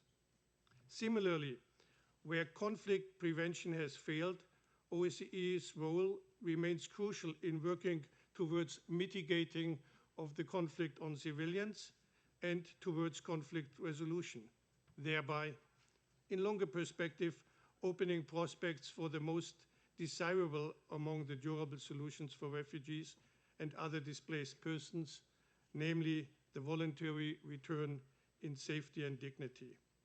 From a UNHCR perspective, it is crucial that the displacement dimension is taken into due consideration during all phases of the conflict cycle and from the outset in the design and conduct of all conflict resolution efforts. In the OSCE region, UNHCR works particularly close with our OSCE counterparts in the following operations: the GID, where we assume the role of one of the co-moderators of Working Group 2. We work closely with the OSCE Minsk Group and the personal representative of the OSCE chairperson in office on the conflict dealt by the Minsk Group, regularly exchanging information on developments on the ground, early warning considerations, and contingency planning. Also in Ukraine, UNHCR has a solid presence on the ground, cooperating closely with the special monitoring mission and the OSCE project coordinator, looking at remaining protection gaps and how those can be closed. Coming to conclusion, with a view to make the best use of respective mandates and the benefit from synergies and capacities on the ground, OSCE-UNHCR cooperation must also entail capacity building for their staff. For this purpose, in 2014 already, the OSCE Conflict Prevention Center jointly developed the protection checklist addressing displacement and protection of displaced populations and affected communities along the conflict cycle in a collaborative approach. Through these handbooks, UNHCR and OSCE staff were trained throughout the areas of operation. Acknowledging differences, but also complementarities of our mandates, close OSCE-UNHCR collaboration, both at the Secretariat level and in field operations, has proven to further enhance the protection of refugees and other persons of concern to UNHCR. UNHCR remains committed to continue this cooperation. Thank you very much. I thank the head of the UNHCR liaison office here in Vienna, Mr. Birwit, to pointing to very important aspects of the sustainable resolution of conflicts, which are, of course, people affected by those conflicts and people who have been forced to leave from their houses and move elsewhere, and highlighting the issue of displacement as a crucial issue, which is affecting or which is growing, in fact, during last years, including in the OSCE area. And indeed, any sustainable solutions of the conflicts we are dealing with now should not be possible, or it will not be possible without addressing the issues of the IDPs in a decent way, as we are trying to do through our cooperation in the Geneva International discussions, as you mentioned, or dealing with the conflict dealt with by the Minsk conference, or practically educating our people in understand the issues of the IDPs through the protection checklist, or building up jointly houses for refugees or displaced persons who return by the conflict affected in former Yugoslavia. So thank you for highlighting that. I would collect more of these comments, remarks for the panelists, and then give you the opportunity to respond. The next on my list was Norway, then followed by Russian Federation, Kazakhstan, and Iceland. Please, Norway. Thank you very much, Mr. Moderator. I have more a general political comment than a question. We welcome and we find it highly commendable that the Secretary General has put the SDGs on the OSCE agenda. The SDGs are relevant for the OSCE and the participating states in several ways. The 2030 agenda is framed as a comprehensive recipe for development, sustainable development. And with the OSCE three-dimensional comprehensive approach to security, going back to the Helsinki Final Act of 1975, one can easily see the SDGs as sustainable security goals. As UN members, 56 OSCE participating states have adopted the 2030 agenda and committed ourselves to implement the 17 SDGs. And we did so because we recognized this to be in our national interest. And we have a primary obligation to do so nationally. And the SDGs are relevant to all countries, irrespective of how we are ranked on any development indexes. We also have an obligation to support each other in implementing the SDGs. The SDGs that have been adopted in the United Nations are universal. All member states are bound to reach them. It is not the organizations that we use to adopt commitments that are the bearers of commitments. We, the states, are. And international organizations are tools and vehicles for the implementation of our commitments as states. And we must make sure that we use those organizations with the most appropriate toolkit for the task. And that determination is based on thematic as well as regional know-how. And among the SDGs, Goal 16 sets our direction towards peace, justice, and strong institutions. And this goal is evidently relevant for the OSCE, since the OSCE was established to assist states in their efforts to secure peace, build their institutions and ensure the rule of law. In many ways, OSCE efforts since the Helsinki Final Act has been to contribute to similar objectives as set out in SDG 16. As a regional arrangement under Chapter 8 of the UN Charter, the OSCE has a regional mandate to implement the SDGs. The OSCE clearly has a right to implement relevant commitments, and we would argue that it also has a duty. And perhaps more importantly, the OSCE has the right capacity and skill set for the task. Field operations across the region, as well as OSCE-wide institutions, form the backbone of the OSCE's capacity. And the OSCE staff has the mandate and the right knowledge and skills to support reaching SDG 16. Security sector governance and reform is one OSCE task that directly contributes to several of the targets for the SDG 16, and we should strengthen the OSCE's implementation in this area. And the same goes for the support to building institutions that is offered by the field operations, the three autonomous institutions, ODIHR, HENM, and RFOM. And there are many other examples, like countering violence against women, preventing and countering vote, countering trafficking in human beings, and countering corruption, etc. The Secretary General underlined the importance of gender mainstreaming. And we agree, and we see the equality, inclusion, and participation as a prerequisite for reaching our goals. So fulfilling OSCE commitments and acting to reach the SDGs are for the most part to take steps on the same path. And realizing this, we can direct our efforts for maximum effect. And we, as Norway, see that the OSCE has relevance and value added as a tool for implementation of the SDGs. And consequently, we will support programmatic activities of the OSCE to this end. Thank you. Thank you, and thank you, Ambassador, for highlighting the OSCE's role as one of the key partners for participating states in achieving the implementation of the SDGs. Also mentioning for the first time today our activities and efforts in the area of security sector and governance, where of course it's the integral part of the SDG 16.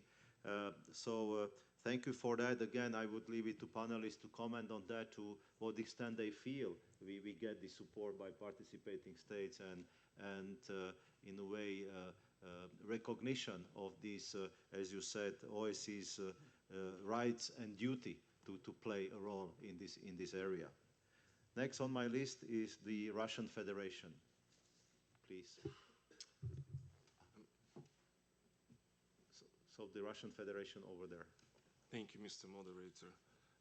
Distinguished Secretary General, ladies and gentlemen, please allow me to make a few comments of general nature related to the keynote remark why the SDGs are relevant for the OSCE work. In line with the OSCE Secretary General's initiative to devote a Security Days event to the achievement of the United Nations Security Development Goals, we advocate for strengthening international efforts to implement the 2030 Agenda for Sustainable Development through increased cooperation in social, economic, financial, environmental, and other related areas. We emphasize the integrated, interconnected, non-politicized, and indivisible nature of the sustainable development goals, among which the key is to overcome poverty. Therefore, we cannot share the selective approach suggesting focusing today discussion on only 3 out of 17 SDGs. On 7 May 2018, President Vladimir Putin of the Russian Federation signed a decree on the national goals and strategic objectives of the development of the Russian Federation until 2024, which reflects the SDGs. By implementing the decree, the Russian government is working to reduce poverty by 2 times, increase real incomes of the population, ensure natural population growth, increase life expectancy, and so on. An important and the only mechanism for assessing both progress and shortcomings in achieving specific SDGs is the high-level political forum on sustainable development held annually under the auspices of the United Nations Economic and Social Council. We believe that such work should be carried out within its framework without creating parallel tracks in the framework of other processes and fora. We support strengthening the forum as a central platform for reviewing progress toward the 2030 agenda. The high-level political forum, which is held every 4 years under the auspices of the UN General Assembly, and the political declaration adopted at its end, are intended to emphasize the interim assessments of the achievements of the SDGs and to outline ways to increase international efforts in this direction. The OSCE, as the largest regional organization under the Chapter 8 of the UN Charter, contributes to the implementation of the 2030 Agenda by assisting within its mandate the participating states to achieve individual SDGs. We are talking about the economic and human dimensions of the OSCE activities. In particular, through the implementation of its mandate, the Office of Coordinator of Economic and Environmental Activities contributes to the achievement of SDG 8, named Promote Sustained, Inclusive and Sustainable Economic Growth, Full and Productive Employment and Decent Work for All. In this direction goes the declaration of on the digital economy as a driver for promoting cooperation, security and growth, as well as the decision on the human capital development adopted at the Ministerial Council in Milan last year. At the same time, we stress that climate change issues are not within the OSCE mandate and there are no specific commitments adopted in this area. The key role here belongs to the UN, and this role is to provide support to states that have primary responsibility and independently determine national strategy for responding to security challenges within their borders. Russia gives priority to climate issues and is one of the leaders of the international climate process, both in terms of its contribution to reducing greenhouse gas emissions and in terms of efforts to ensure the universal nature of the climate regime under the auspices of the UN Framework Convention on Climate Change. Attempts of certain countries to link environmental protection issues to threats to peace and security meet no consensus. Climate change is not a universal challenge in the context of international security and should be considered in relation to each specific situation. We believe it's counterproductive to talk about the direct influence of the climate change on the deterioration of the socio-economic and political situation in some countries and regions. There is no credible scientific justification for this. Relevant discussions should be held at the appropriate fora with the involvement of experts and tools to develop long-term solutions that contribute to the effective fight against climate change. To conclude, let me reiterate my delegation's intention to promote a unifying agenda and to engage constructively in the OSCE activities within its mandate toward implementing the 2030 Agenda for Sustainable Development. Thank you very much. Thank you very much, and thank you for expressing that support for the OSCE's role in that area.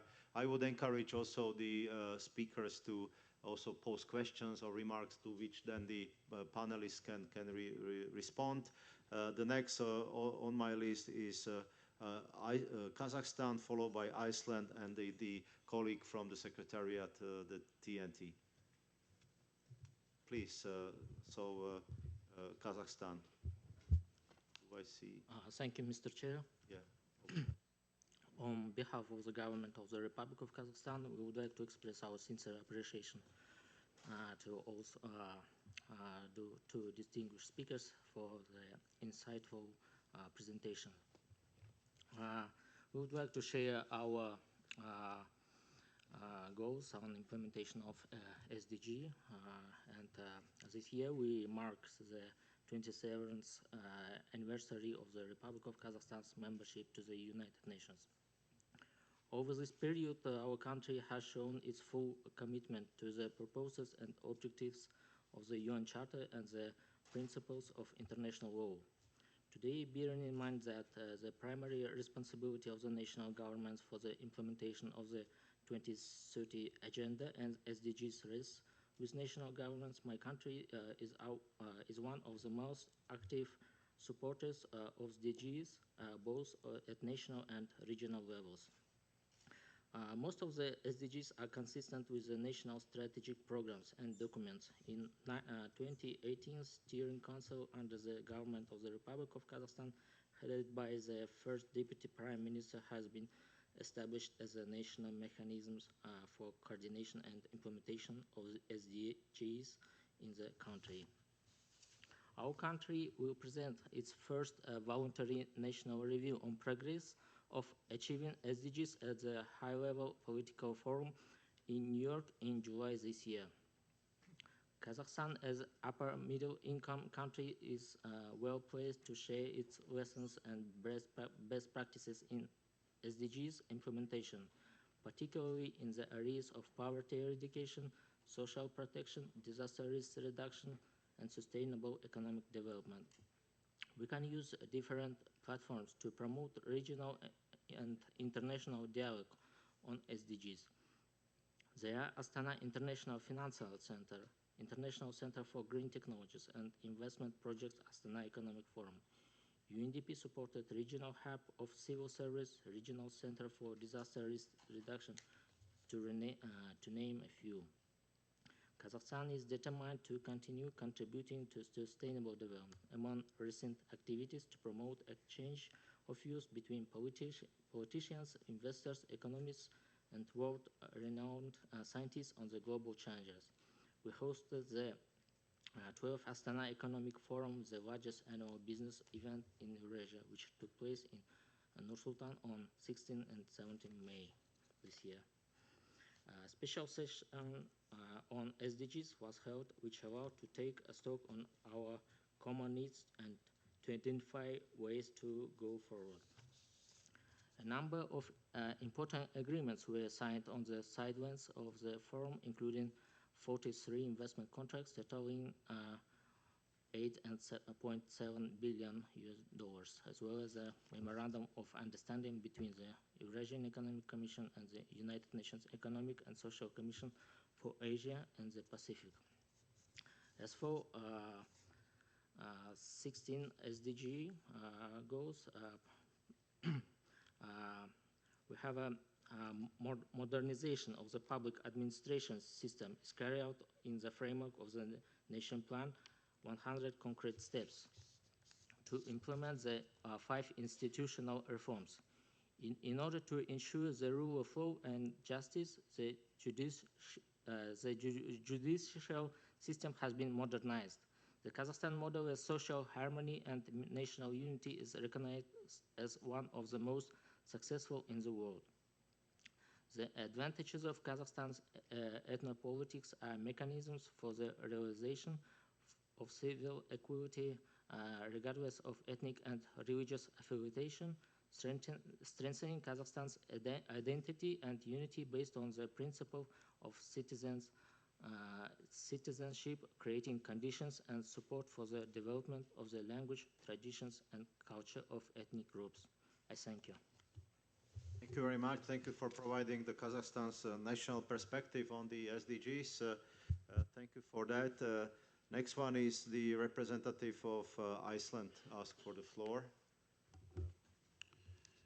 Yes, please. Mr. Moderator, I'd like to thank the Secretary General for making the Sustainable Development Goals a topic in his security days, and thus giving a clear signal of the importance of the SDGs in the work of the organization. Iceland was from the beginning active in the formation of the SDGs, with the main emphasis on issues where we can have some or place some added value, such as the fisheries and ocean matters, but also on issues which are also considerable importance for the OSCE, such as sustainable energy, especially renewable energy, land restoration, water, as well as gender issues. Now, this year we will present our first voluntary national review to the high-level political forum in New York in order to share experiences and challenges and lessons learned, with a view to accelerate the implementation of the agenda. And this kind of reportage is extremely important for member states of the United Nations, and for us, of course, and perhaps also for organizations as the OSCE, to sum up things. Now, no country can, however, reach the SDGs with an order from above, from the authorities, since the goals involve all layers of society, all people, and we will not reach the goal unless the general public, as well as the main stakeholders, take part in integrating them and making their own. And this applies especially, in my opinion, to youth and the sense of ownership of youth in the future. And our organization has recognized this actually through the ministerial declaration on youth in Milano. Of other groups and sectors, I particularly want to mention the role of civil society and the private sector. Now, the SDG number 16 is important for the work of all three dimensions, as well as the three institutions, and I'm particularly happy to see two of the directors of the institutions here in the panel. I'd like to mention a couple of points in line with the idea of leaving no one behind. And when we strengthen the judicial system, specific consideration should be given to the various needs of individuals and groups, such as children, persons with disabilities, vulnerable groups in the society, people of foreign origin, in order to ensure equal access of these groups to the judicial system. Now, the same goes actually for violence. We need to have a specific attention to vulnerable groups in greater danger of being subjected to violence, such as persons with disabilities, and once again, women of foreign origin and LGBTI individuals. And our organization has, as we know, all addressed this issue through the declaration somewhat in Milano on violence against women. Now, finally, Mr. Moderator, the OSCE could play an important role in implementing the SDGs, and likewise, the SDGs could be an important asset in the comprehensive security concept of the organization. So we hope that we will not only see the SDG logos prominently displayed on the walls of the Hofburg, but also their mark on the work of the organization. And if I have a question, if it could be on how the organization can somehow sum up or monitor the inclusion of the SDGs into the work of the organization. Thank you.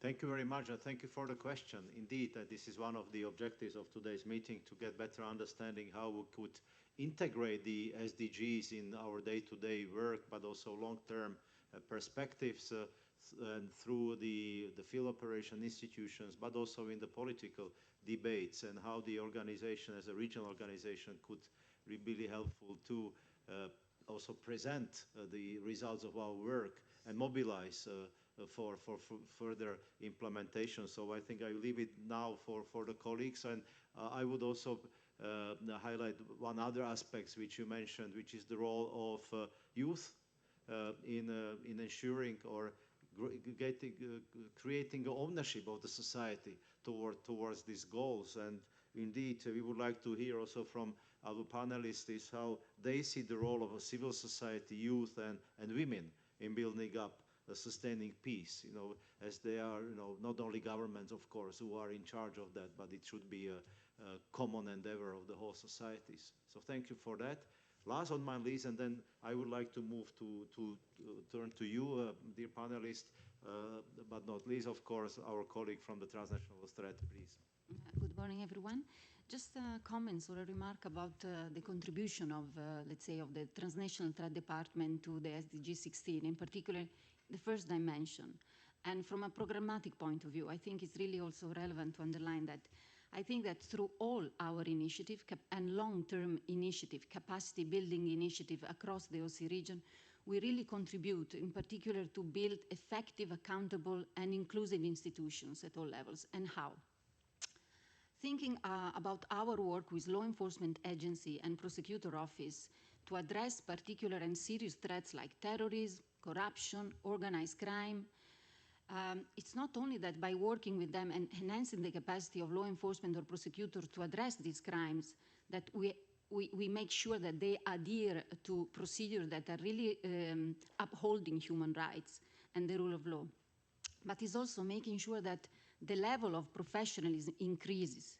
And the more the institutions, security actors, security institutions become professional, they become more accountable.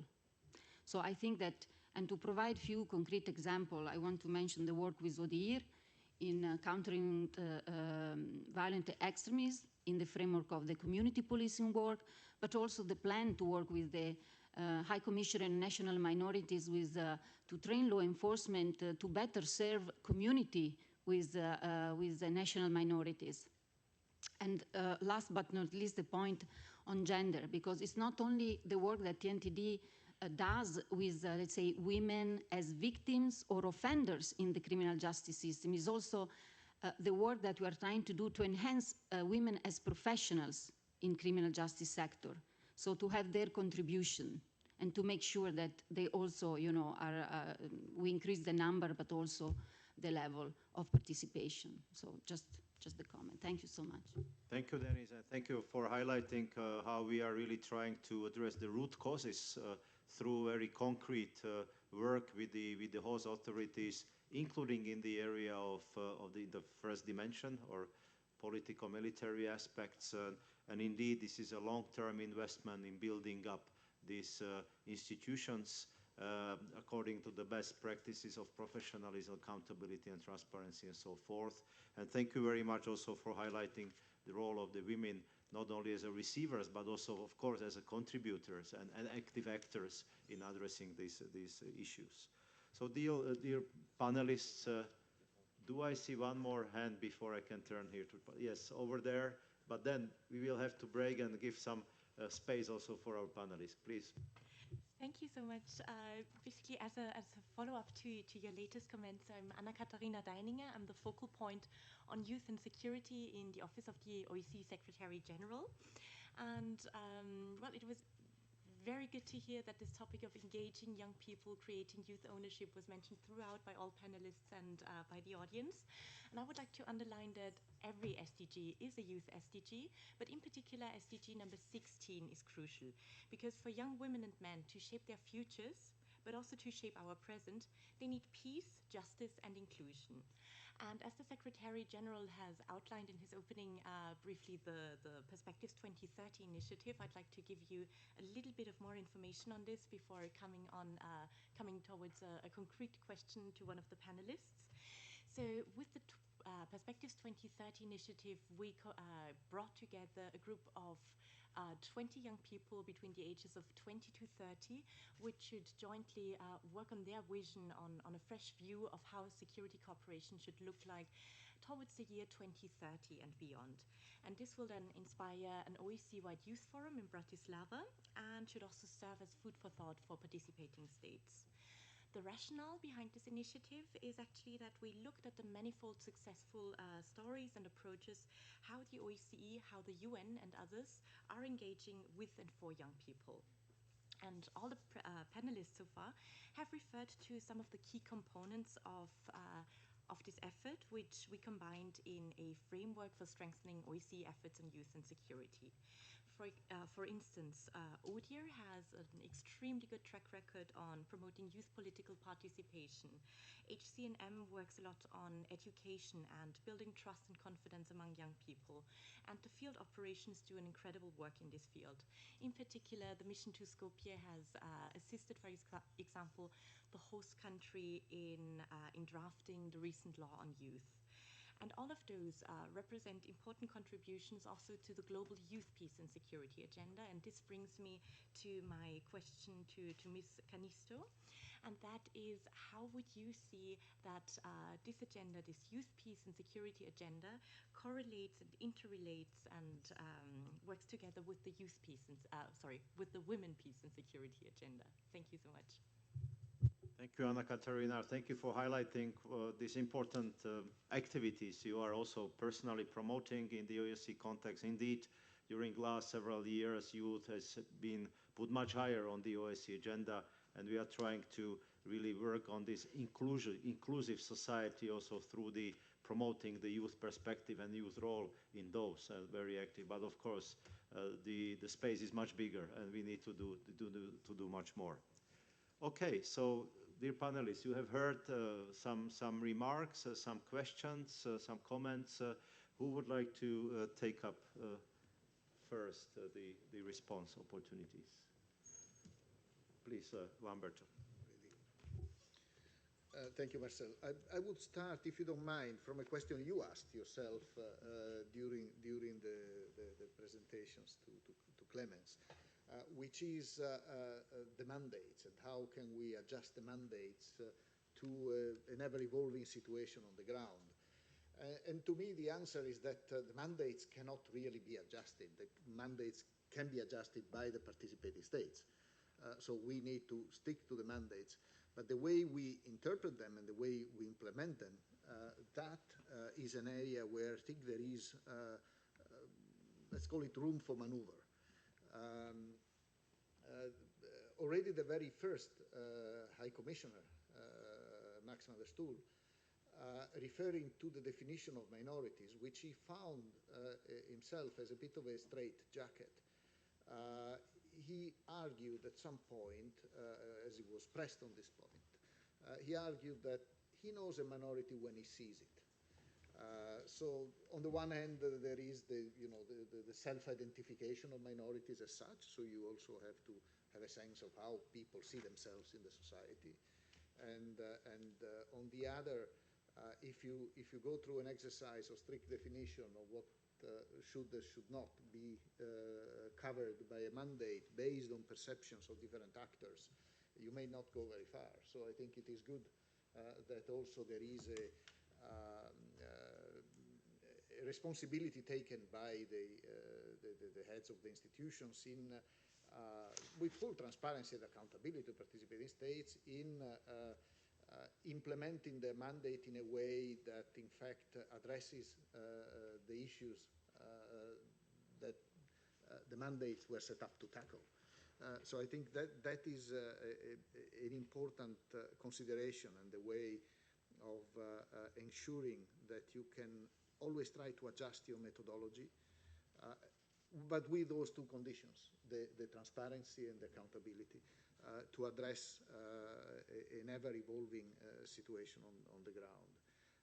Ideally, some of my mandates could be relooked at and could be modernized, but I do realize that in this environment and with the divisions that we have and geopolitics and everything else, this may be wishful thinking. So that's the second best, I would say. I would like to say a couple of words on a number of other points that have been made, but especially how can we better integrate also the UN agenda in what we do.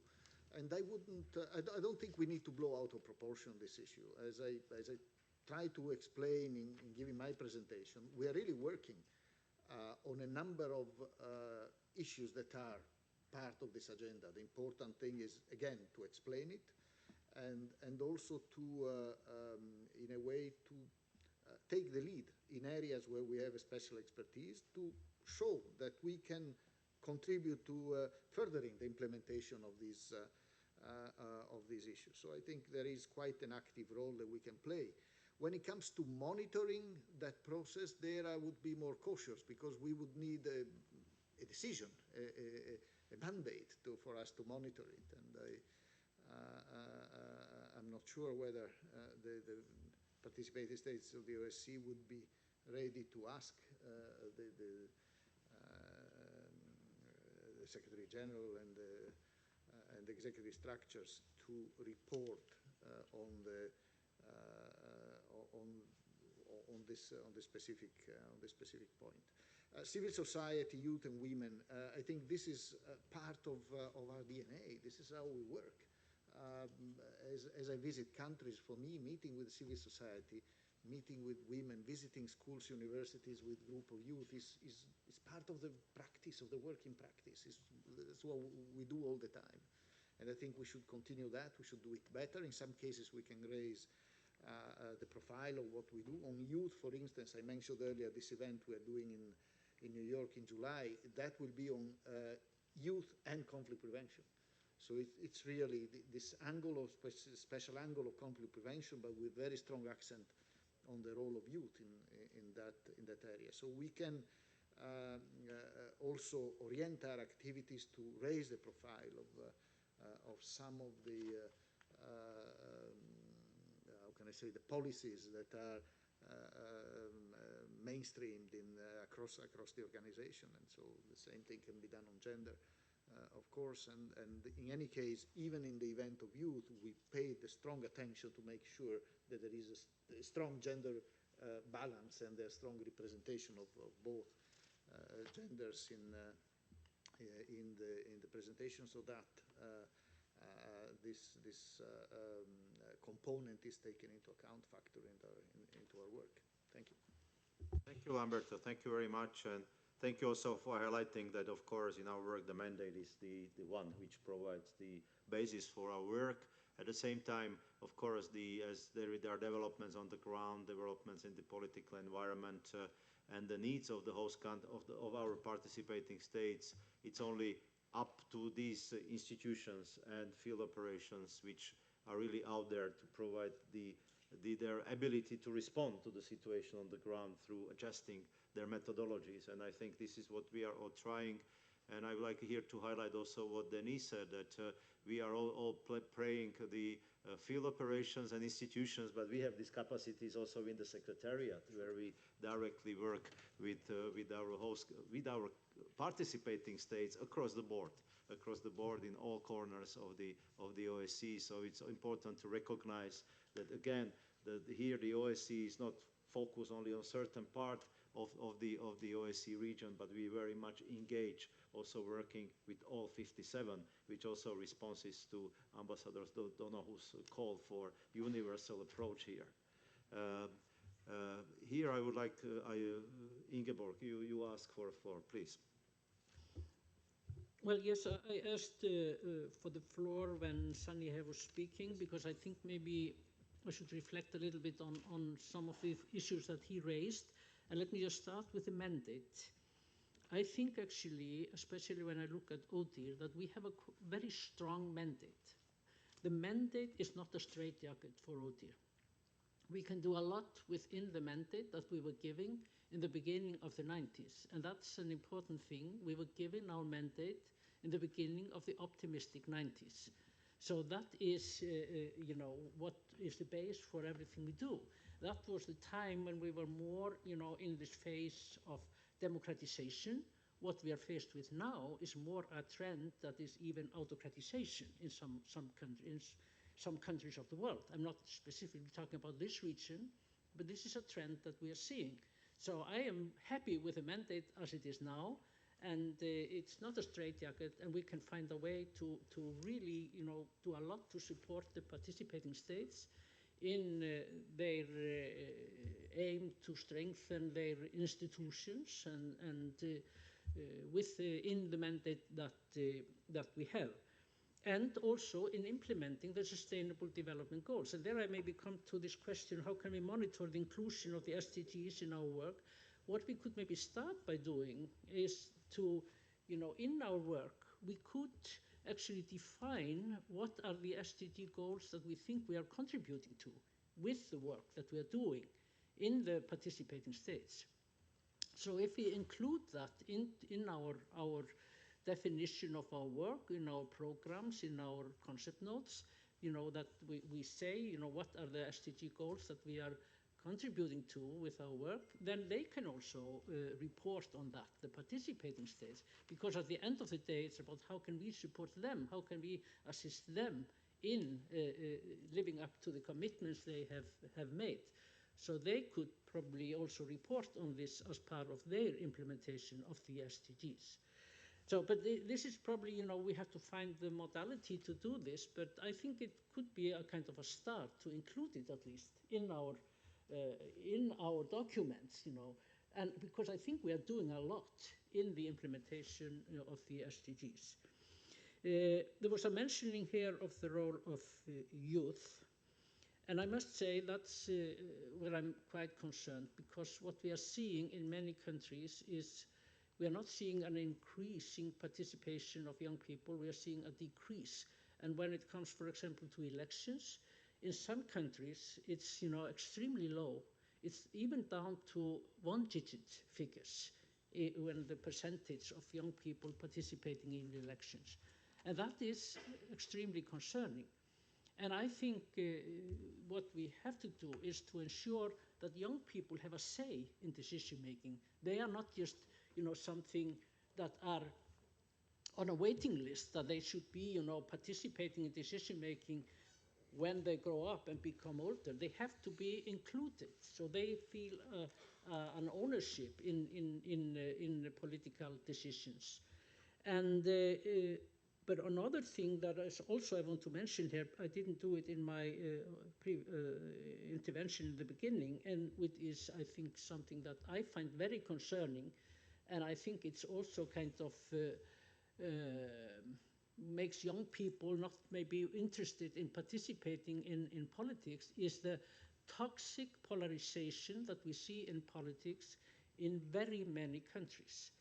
The atmosphere in politics is becoming quite toxic. And I must admit that I don't know, actually how to deal with it, because we can train police, we can train prosecutors, we can train professional staff. But what about politicians who are mainly, engaged in this toxic polarization and hate speech? They are not as receptive to this as many other in the society. And this is something we need to really think how we can deal with.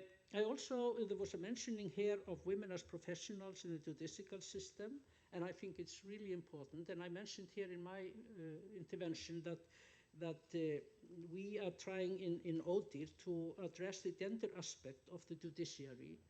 And it's interesting, sometime when I'm mentioning this, there's a kind of, there are many that react to say, what do you mean by that?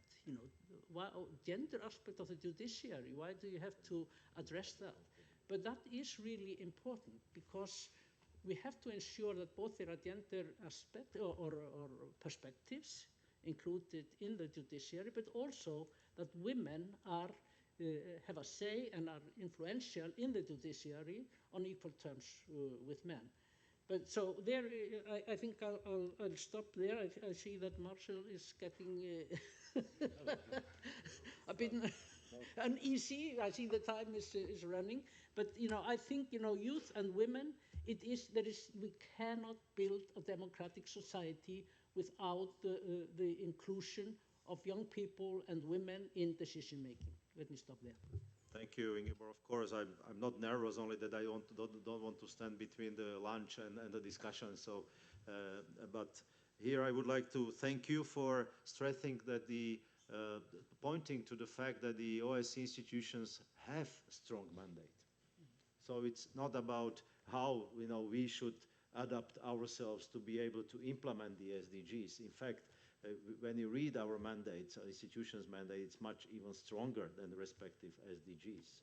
It's about how to get greater engagement by our participating states in cooperating with our institutions and field operations and the Secretariat in the implementation of their own objectives, which we all know are nationally owned, and there is a national accountability and responsibility for their achievements. But of course, we all know that no country is able to achieve these without the support of international community. So I think that's very important to recognize that it's not about changing the mandate. It's about letting using the potential of this mandate more, which, as I mentioned in the beginning, in the current environment, polarized environment, when we have difficulties to keep even a zero, nominal zero, the real growth in terms of providing resources is a challenge, is a huge challenge, because simply we don't have sufficient support here. And thank you also for highlighting the need to strengthen the ownership of the youth and the women of the whole process. And indeed, there are some I would say, frightening tendencies ongoing, which we can't ignore. You also mentioned this toxic political environment. I don't know how to phrase it more politely, but definitely politicians also play an important role, and they are an important segment of this, or factor in achieving the results. And as we see in this current environment, it's becoming sort of not factor promoting this implementation, but in a way influencing or impacting in a negative way. To be continued, these discussions. Clemens, please, you also wanted to add a few words, please. Thank you very much, not only because you also hinted to me in the introduction that I should answer. I would fully subscribe to what Lamberto said and to what Ingeborg said. I think our mandates are extremely important and very good. Also, I'm speaking now for a field mission. The good thing is that our mandate is very broad, so it can be interpreted and adapted to the needs of the host country. And it was, of the years since 1992, where it was the spillover mission, as it was called at the time, the conflict in 2001, Ohrid Framework Agreement, which was kind of an addition to our mandate. So we in a continuous dialogue with the host country and under the control of the Permanent Council, of course, of the participating states, we have adapted the mandate to the needs of the situation, of the political situation, and of the host country. But I was told that the relations between the mission and the government during the Gruevski years were not so easy. Now I have the impression that we have excellent relations, and we are supporting the reform agenda of the government. So I think that's the good thing is, as my speakers said, is we can rely on our mandate. And on all the other things that were mentioned here in the discussion, youth, civil society, women, of course, these are main topics for our work. On youth, I would like to mention another point which concerns, I think, almost all of the countries of our region, and that's emigration. That's like in hemorrhage, how do you say, a wound that is losing blood all the time. From all of these countries, many young people leave by day the countries towards Central and Northern Europe. And this is really something which frightens you if you can see how many work visas our embassies are giving day by day, how many young people are on the buses every night. So this is something where I think also we as field missions and all other institutions should address the issue and try to give young people a perspective to stay in their countries and to take responsibility for the future of their own countries. Thank you. Thank you, Clemens. Thank you for particularly pointing to this yet another challenge we have there, of course, which we need to see the holistic role of the SDGs also when it comes to the future. And of course, if the youth generation is not connecting their future with their country where they live, this is an issue to be addressed clearly. Last but not least, Madam Canisto, the floor is yours, please. Thank you, and I wanted also to say thank you. Many of you in comments expressed strong support for gender equality. And I just wanted to stress in gender equality, you have both gender mainstreaming, but you also need gender goals, both of them to go hand in hand. And on youth, peace and security agenda, I wanted to say that I think youth, peace and security agenda started at the Security Council more looking at youth as a possible threat to security, and that referred to young men as a threat to security, you know, in terrorism and violent extremism, and it's basically started from those discussions. So the youth, peace and security agenda was first very much addressing issues related to young men, and it didn't look at young women. And also it saw men as a problem and not necessarily as a solution. Anyway, so I think the discussion has gone further, but there is still a little bit of this underlying. So I think you member states need to change that rhetoric also. Women, peace and security was used somehow as a model for developing youth peace and security agenda. And I could say that looking at integration and how to include young women and young men into different discussions and policy making, again, you need the same things as for promoting women, peace and security. You need leadership in this work. You need somebody to take a strong, clear lead role. You need resources for doing that. Again, nothing in this world happens without resources. So if there are no resources, and sometimes I feel youth have even less resources than women, which means it's really a little or nothing at all. And you need expertise to do that at the hands of right people. And probably same things work for youth as well, quotas, national policies, action plans, and yeah. So at the end, I wanted to say that in my presentation, I presented many suggestions on what OSCE could do. And I think because, and it's because what was discussed already here now in comments, you have at OSCE strong mandates, you have strong implementation. Both you are looking at it as an organization, but also very strong implementation plans and commit from member states here. So I believe OSCE and the RIS region can continue to develop and serve as a role model for the rest of the world in implementing SDGs. So thank you for, I hope you're accepting that role as a role model. Thank you. Very good closing remark. Thank you very much, Madam Canisto. Of course, I don't aspire to provide all the conclusions for all the discussions, but thank you very much for all of you for participating. I think it was fascinating and very informative, and thank you for this opportunity. I think in one sentence, we just confirmed or declared or in a way reconfirmed that promoting peaceful and inclusive societies for sustainable development is very much fitting with the OSCE agenda and the other way around. The OSCE is well armed to continue assisting participating states in the implementation of these SDGs.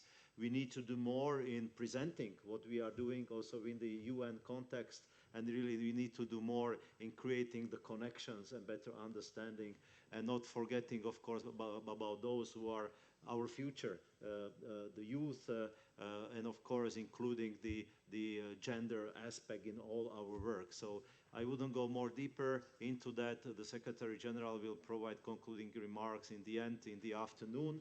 So thank you. Please give it a big hand to our panelists.